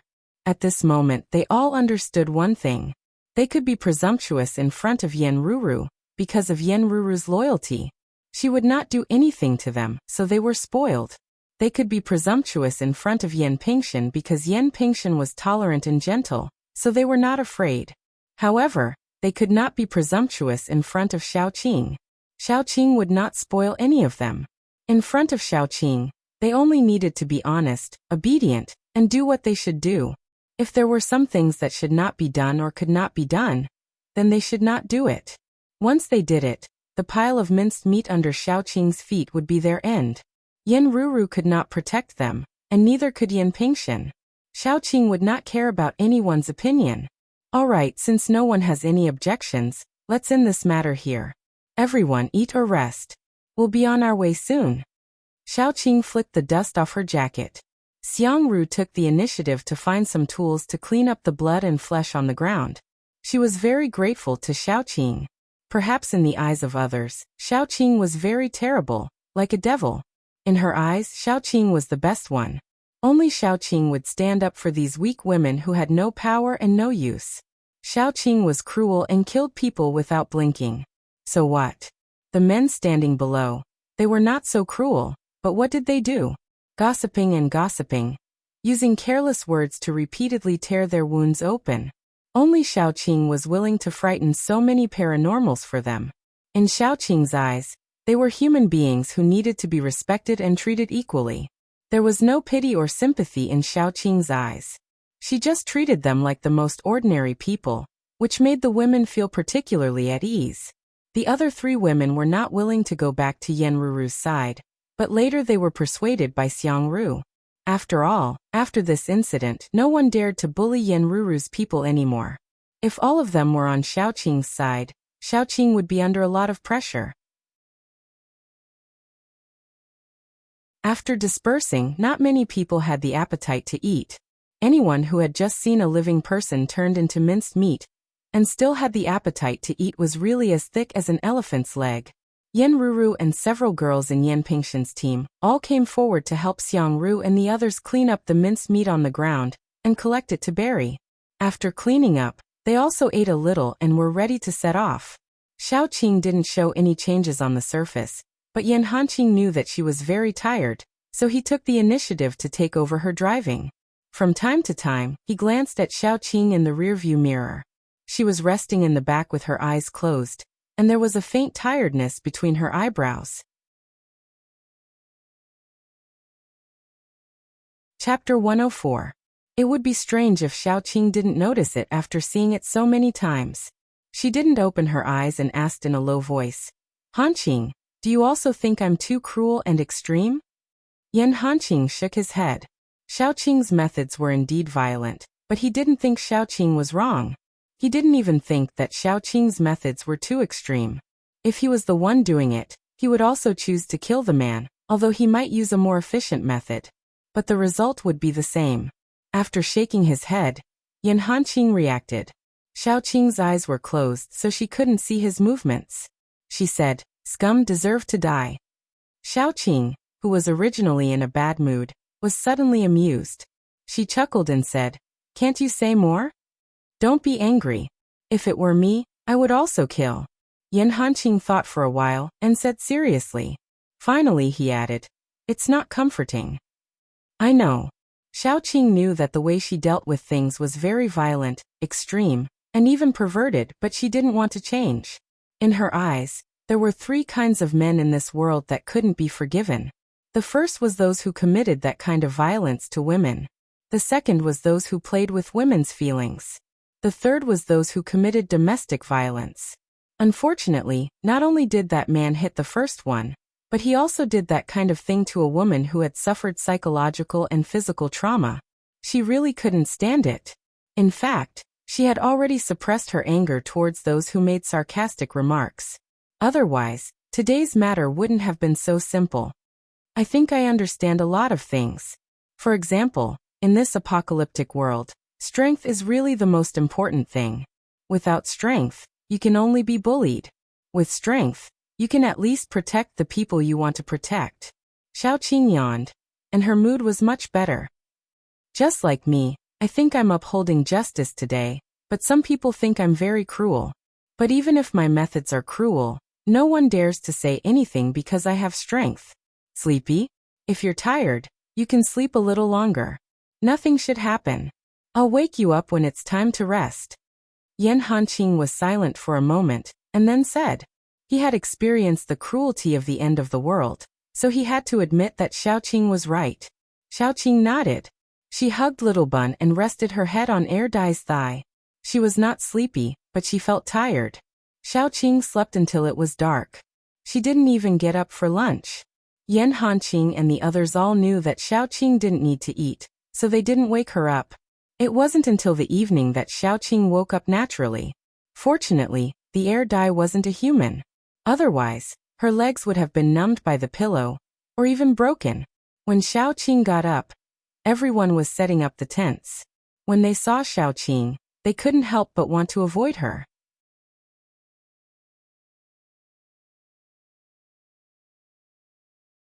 Chapter 105. Gu Panpan watched as Little Bun grabbed the rabbit's ear and swung it around. She felt pain for it, but this rabbit was quite smart. It knew that its life was in Xiaoqing's hands, so even if it was being swung around, it was still very obedient. Xiaoqing originally thought that if it had any strange movements, she would break its teeth, cut its nails, and give it to Little Bun to raise. Or she could just stew it and bring back an obedient animal. Unexpectedly, this rabbit was quite intelligent and behaved very obediently. Xiaoqing decided to let it go for now. "All right, bring your baby rabbit over." Xiaoqing waved her hand. "It's time to eat. What do you want to eat? Rabbit leg or chicken leg?" Little Bun ran over with his short legs, carrying the rabbit. "Mama, it's not called baby rabbit. It's called Yiya." "All right, Yiya." Xiaoqing glanced at the rabbit. Its front teeth were quite long. Her son's naming style was exactly the same as hers. "I want chicken leg." "Yiya, do you want chicken leg or rabbit leg?" Little Bun blinked his eyes and asked the rabbit in his hand very seriously. The rabbit was about to cry. It didn't want chicken leg or rabbit leg. It wanted to eat carrots. It only wanted carrots. It didn't want meat. It didn't want rabbit leg either. But seeing Little Bun's cute question, Xiaoqing's gaze was dark, as if she was considering where to skin it. It immediately lay flat and pretended to be dead. Then it pitifully pointed at the chicken leg with its paw. No matter what, it couldn't eat its own kind, right? Xiaoqing handed Little Bun 2 chicken legs. Little Bun took one and looked at the rabbit worriedly. If he let go, the rabbit would run away. If he didn't let go, he couldn't give the other one to the rabbit. Xiaoqing calmly took out a thin vine. In order to make it look good, she even made a few white flowers bloom on the vine. Then, she wrapped the vine around the rabbit's neck like a collar. The other end of the vine wrapped around Little Bun's wrist. Little Bun immediately released his hand happily and took another drumstick to feed the rabbit. The rabbit named Yaya lay on the ground in despair, its belly facing the sky. It allowed Little Bun to stuff the drumstick into its mouth. Its front teeth were sharp, and it could easily chew the drumstick together with the bones before swallowing it. In the beginning, the rabbit refused because it was a vegetarian rabbit. Its favorite food was vegetables and radishes. It could barely accept cabbage, but chicken drumsticks were not in its diet. It wasn't until it was forced to eat a drumstick that it realized that there was a food in this world that radishes couldn't compare to. Thus the rabbit gnawed off 2 drumsticks, a wing, and a few chicken butts. Then it rolled on the ground as if it hadn't had enough. Of course, this was because it was no longer a normal rabbit. If a normal rabbit ate so much meat, it would have vomited and had diarrhea, half dead. As for a mutated rabbit, its body had evolved in all aspects. Although it was destined to not be able to beat those large mutated animals because of its starting point, eating some meat was a small matter. After feeding the rabbit, Little Bun was very happy. He held the rabbit's hand and ran around. The rabbit, which had just felt that it was living a happy life, was suddenly dragged and rolled around, almost knocking its front teeth out. When Little Bun came back from walking the rabbit's fur was already falling out pitifully. Even Xiaoqing couldn't bear to see it. When it was time to sleep, Little Bun heartlessly abandoned Xiaoqing and insisted on hugging the rabbit to sleep. Xiaoqing was worried that Little Bun would be bitten by the rabbit, so she could only watch from the side all night. Chapter 106. When Little Bun fell asleep, Xiaoqing took the rabbit out of Little Bun's arms. Then, she took out a zombie crystal of the lowest level and fed it to the rabbit. The rabbit was originally in a daze when it felt something slide down its throat. Following that, there was an explosion of energy in its body, causing its small body to swell up in an instant. Then, soft fur slowly grew out, and shortened but sharper teeth. The rabbit was a little dumbfounded. It jumped on the spot, looking very stupid. Xiaoqing patted its head. Her voice was faint but very gentle. Stay by my son's side obediently. In the future, I will let you continue to upgrade. If you dare to run away or hurt my son, I will turn you into a braised rabbit head. The rabbit couldn't understand human language, but that didn't stop it from understanding Xiaoqing's meaning. It was so scared that it immediately lay down, revealing its snow-white belly to show its submission. Xiaoqing patted its belly. If it wasn't necessary, she wouldn't pull out the rabbit's teeth or cut off its sharp nails. Even if the rabbit was obedient, she would give it some benefits. Who asked her son to like it? And if it was trained well, this little rabbit might even be able to protect her son. It was killing 2 birds with 1 stone. The rabbit wasn't stupid.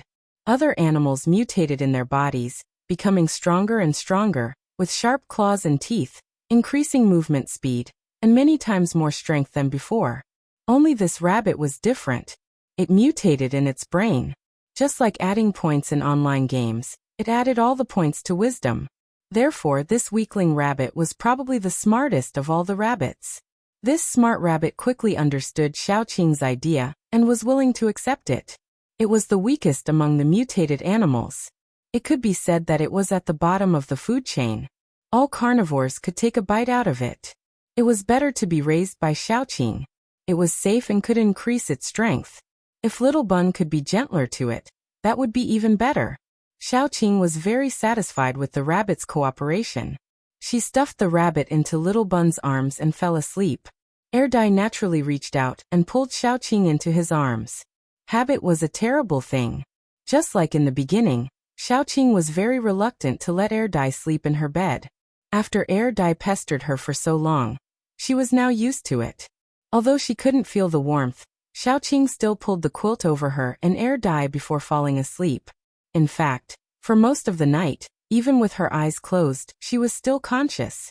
This was the benefit of this body. It was both a benefit and a disadvantage. Although she didn't need much rest in the long night, she would recall too many things. In the past, what she recalled the most was that fake scum, and the moment when the speeding car hit her. Xiaoqing used to hate everyone. Those passers-by, who looked at her indifferently, but no one reached out to help her. If someone had been willing to save her, the child in her stomach might not have died. Little Bun wouldn't have become like this. He would always have a child's body and intelligence. He couldn't eat like a normal person and live like a normal person. Even if he looked like a normal child, he didn't have a heartbeat. Even the little blood in his body was cold. If Little Bun wasn't alive, Xiaoqing might be destroying the world right now. It was probably this experience that made her more extreme and more ruthless than normal people. Chapter 107. Now in the long night, when she was not in the mood to sleep, she was thinking more about the warm days when everyone was together. Xiaoqing changed Yan Hanqing and the others, and Yan Hanqing and the others also changed Xiaoqing. Dai stretched out his hands and feet, and tightly imprisoned Xiaoqing in his arms. Xiaoqing sighed and indulged Dai. Ever since Xiaoqing executed that man in front of everyone that day, many people looked at her with fear in their eyes. However, no one dared to bully those women anymore. Xiaoqing did not care about their gazes. She still lived her life as usual, and the journey was relatively smooth. After walking for more than 10 days, they were finally close to the Jiangbei survivor base. We will reach the Jiangbei survivor base in at most 2 days. Yan Pingshan's words were full of suppressed excitement. Once they reached the Jiangbei survivor base, it meant that they were safe, and the things they transported back were also safe. We can't relax, there is still a fierce battle ahead. Xiaoqing was not so optimistic. She sat next to the fire and carefully looked at the map, and then pointed to it. In front of us is all plains. Because of the flat terrain, there are many towns, not to mention the small towns. On the way there is a city, and we can't go around it.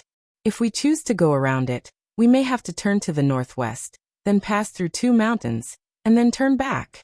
After passing through Yanjiang, we can bypass this city and reach the Jiangbei survivor base. Mengshan nodded. When we came here, we passed through this city. Almost all of the injured people were injured at that time. The city has not been cleaned up, and there are a lot of zombies. Most of the zombies have evolved, and it is very difficult to deal with. So now is not the time to relax. Let's take a break and be alert when the time comes. Yanruru also agreed. Many people died when they lost their vigilance, and she did not want her teammates to make such a mistake. After all, this was a fatal mistake. If there is a way to avoid places where there are more zombies, it will be much easier. Yan Pingshan muttered. Xiaoqing didn't speak, and didn't want to be the first bird. She just opened the map and looked carefully. The places with the most zombies were none other than those schools, large shopping malls, large factories, and so on. As long as they avoided these places, they shouldn't encounter too many problems. After all, there were many of them this time. Even if they encountered some small problems, it would be easy to deal with. If they encountered any big problems, it wouldn't be very dangerous in front of so many paranormals.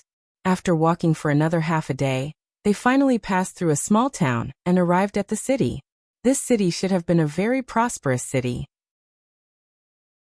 because it was located on the main road, and behind it was the Yan River. Water transportation was very convenient, so the business here should have developed very well. The population of a bustling city was usually denser. Think about a city, then think about the capital. Before the apocalypse, there were traffic jams every day. After the apocalypse, these cities were also the places with the most zombies. Although the Jiangbei survivor base was established in Jiangbei, we have not sent any paranormals to clean up this city. However, we arranged a search and rescue team to search for survivors. After searching for half a month, we brought all the survivors to the Jiangbei survivor base.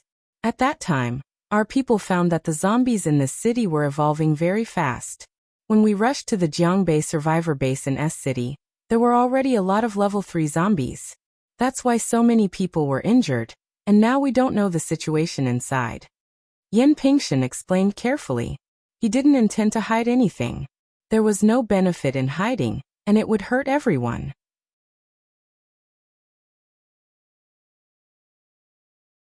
Chapter 108. Xiaoqing could not help but frown. In other words, we will face more unknown dangers. Yan Pingshan nodded, and then said, so I mean if you think it is dangerous, we can choose to take a detour. Although it will take longer, and we have to pass through 2 mountains, the danger should be less than going through the city. Yen Ruru shook his head first. We know the danger in the city, but the danger in the mountains is unknown. Those evolved animals are more dangerous than zombies. My personal suggestion is that we go through the city. At least you have experience in this aspect. The unknown is always more terrible than the known. I also suggest going through the city. As soon as Yen Ruru spoke, Yan Pingshan's team leader also spoke. Meng Shan did not make a decision rashly, but asked Xiaoqing, what do you think? I have no opinion. Xiaoqing said perfunctorily, and then began to study the map. In fact, she personally preferred to take a detour, but Yen Ruru and Yan Pingshan's attitude was very clear. She did not want to say her opinion and put them in a dilemma. Anyway, no matter which way they went, the danger would not be small. The apocalypse was like this. For most people, the safest place was probably the survivor base. Leaving the survivor base, the outside world was full of danger. From the apocalypse until now, the number of human beings had decreased by 2/3. Most of them had become zombies, and some of them had died in the hands of their own people. In other words, the number of zombies was much higher than that of humans. It had to be said that this was a very sad conclusion. Moreover, the number of humans was still slowly decreasing. After all, hiding in the survivor base was not completely safe, and they had to go out regularly to find food, fuel, and clean up the zombies near the base. Especially ordinary people. The casualty rate of ordinary people in the apocalypse was particularly high. Zombies liked to eat them, and paranormals felt that they were superior and could humiliate them. In short, ordinary people were the biggest vulnerable group in the apocalypse, the kind that anyone could bully. More importantly, the birth rate was rapidly decreasing. In this era where there was no way to guarantee one's own life, only powerful people would be willing to have children. Even if ordinary people had children, they could not afford to raise them or even give birth to them. If it went on like this, perhaps human beings would slowly become extinct, just like the dinosaurs during the Ice Age. Then many years later, other creatures would be born on Earth, just like how we look at the dinosaur fossils of the past. They would find things left behind by humans, and call them antiques and relics. What are you thinking? Yan Hanqing's voice was a little low, but it was exceptionally steady. He sat beside Xiaoqing, which woke Xiaoqing from her thoughts. Xiao looked up, and saw that Yan Pingshan and the others had already prepared things. I am thinking whether human beings will become extinct. After Xiaoqing finished speaking, she laughed to herself. Now that I think about it, even if it goes extinct, it will be a long time in the future. After I die, who cares about the flood? No, it won't. Yan Hanqing did not feel that this topic was strange at all, and said seriously, human beings are different from those extinct species. When they are in a desperate situation, human beings will use all their strength, and even burst out more strength to survive. Even if we become extinct, like you said, it will be a long time after we die. I rarely hear you say such a long sentence. Xiaoqing could not help but laugh. She called the little bun over and held him in her arms, and then the possessive air Dai hugged Xiaoqing from behind.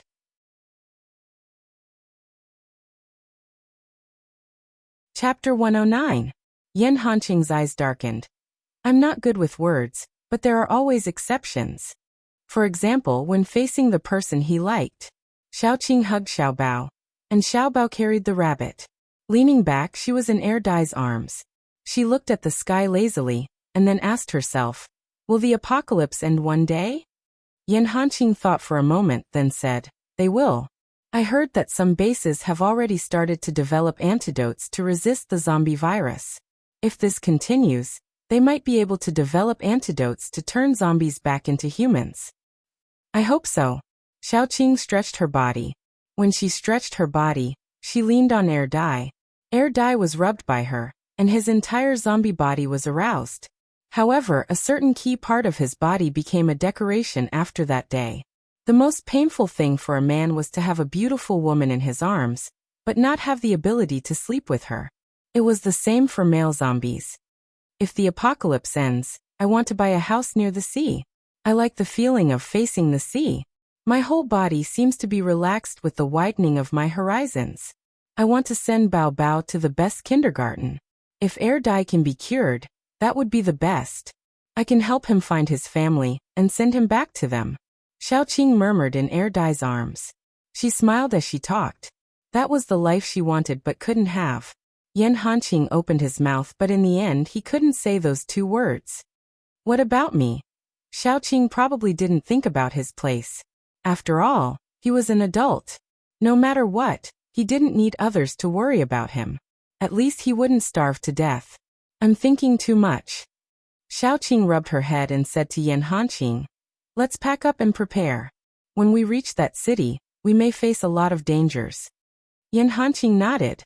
His feelings for Xiaoqing had deepened as he got along with her day by day, but he had never had the urge to say it out loud. Yan Hanqing felt that he didn't have that qualification. Moreover, Air Dai was lucky enough to get Xiaoqing's approval first.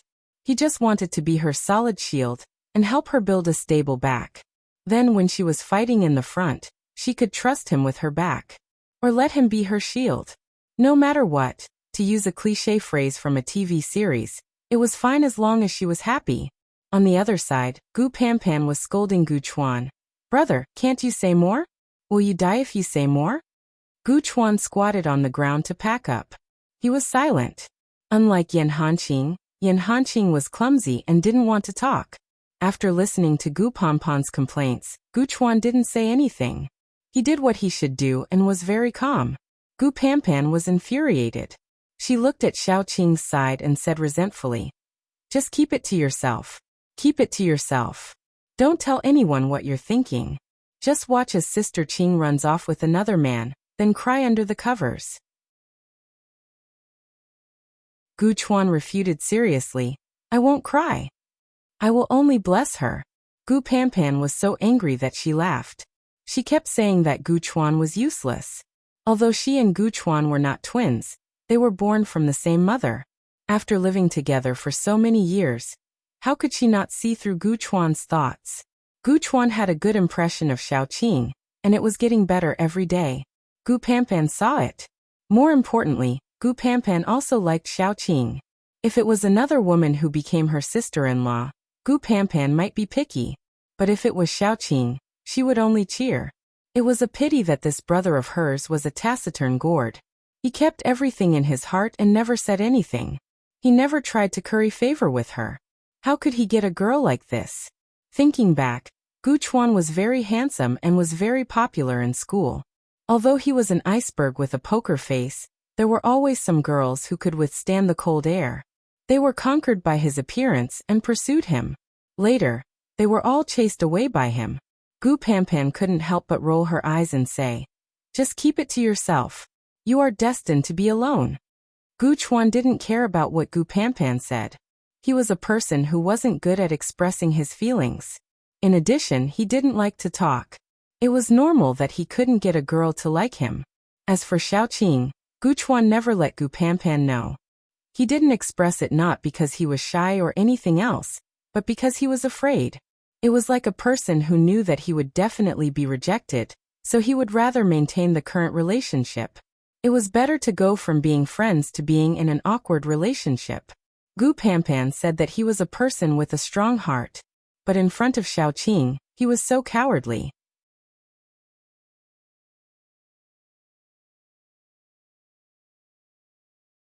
Chapter 110. Before entering the city, Xiaoqing had told the girls not to get out of the car no matter what happened. Xiaoqing was the weakest one among them, except for Little Bun, so Xiaotong had arranged for Xiaotong to protect them. When everything was ready, they entered the city. The situation in the city was better than they had imagined. Many zombies wandered out of the city to look for food, and some wandered around the edge of the city. After entering the city, they didn't encounter as many zombies as they had imagined. Several people with fire and earth powers stood on the roof of the car to clear the way and clear the zombies blocking the way. Some evolved zombies were very fierce. They directly jumped on the car, but were bounced off by the protective cover of the people with water powers. Of course, there were also some particularly fierce ones. They almost jumped on one of the people with superpowers. Xiaoqing reacted quickly. She shot out a vine, wrapped it around the zombie's leg, and pulled it back. That zombie took advantage of the chaos and ran away among the other zombies. Zombies were getting smarter and smarter. If they continued to develop like this, it was absolutely not impossible for them to have the same intelligence as ordinary people. In the beginning, those zombies were slow and weak. As long as ordinary people had a weapon in their hands, even if it was a wooden stick, they could kill a lot of zombies. Now the zombies' body toughness, movement speed, and attack power had all increased a lot. This trip is particularly easy. Yan Pingshan stuck his head out of the window and said to Xiaoqing with a smile, "I thought we would have to fight a hard battle before we could leave, but looking at the current situation, it will be a lot easier for us." Xiaoqing didn't say anything. She looked at the few zombies on the street and felt a little uneasy. She always felt that there was a pair of eyes in the dark watching them. Those eyes were full of malice, which made her feel scared. After a moment of silence, Xiaoqing asked Dai, "Do you feel the breath of your own kind?" Xiaoqing was not a complete zombie, but Dai was. He could sense many things that Xiaoqing could not. For example, he could sense powerful zombies within a certain range. After Xiaoqing asked, Dai began to sense his surroundings seriously. After a long time, he nodded and shook his head. Then he looked at Xiaoqing in confusion. Xiaoqing could roughly understand what he was trying to say. Dai wanted to express that he could sense that there were many of his kind around. And there was also a powerful force that belonged to his kind. However, that force was vague and could not be sensed clearly. Sometimes it would even disappear. That was why Dai was unsure. Xiaoqing vaguely felt the danger. She couldn't help but remind Yan Pingshan, "Don't relax. I always feel that something is wrong." Yan Pingshan frowned. The situation was too smooth, which made him feel a little uneasy. So he called Mengshan. Mengshan's ability was completely different from Xiaotong's. He was good at detection and crisis sensing. Mengshan's body was very weak. Even if he awakened his ability, he was not as good as some ordinary people. Because he was in the research institute all year round, radiation, overwork, and overuse of his spirit, his physical fitness was particularly poor.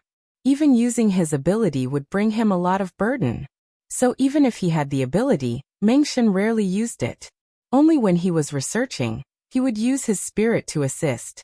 After listening to Yan Pingshan's words, Mengshan carefully used his spirit to sense the surroundings. He found that there were zombies around, but there were very few zombies on the road they were traveling on. You're tuning into the Earbook Haven YouTube channel. Don't forget to subscribe and join us on this journey to catch the most captivating stories.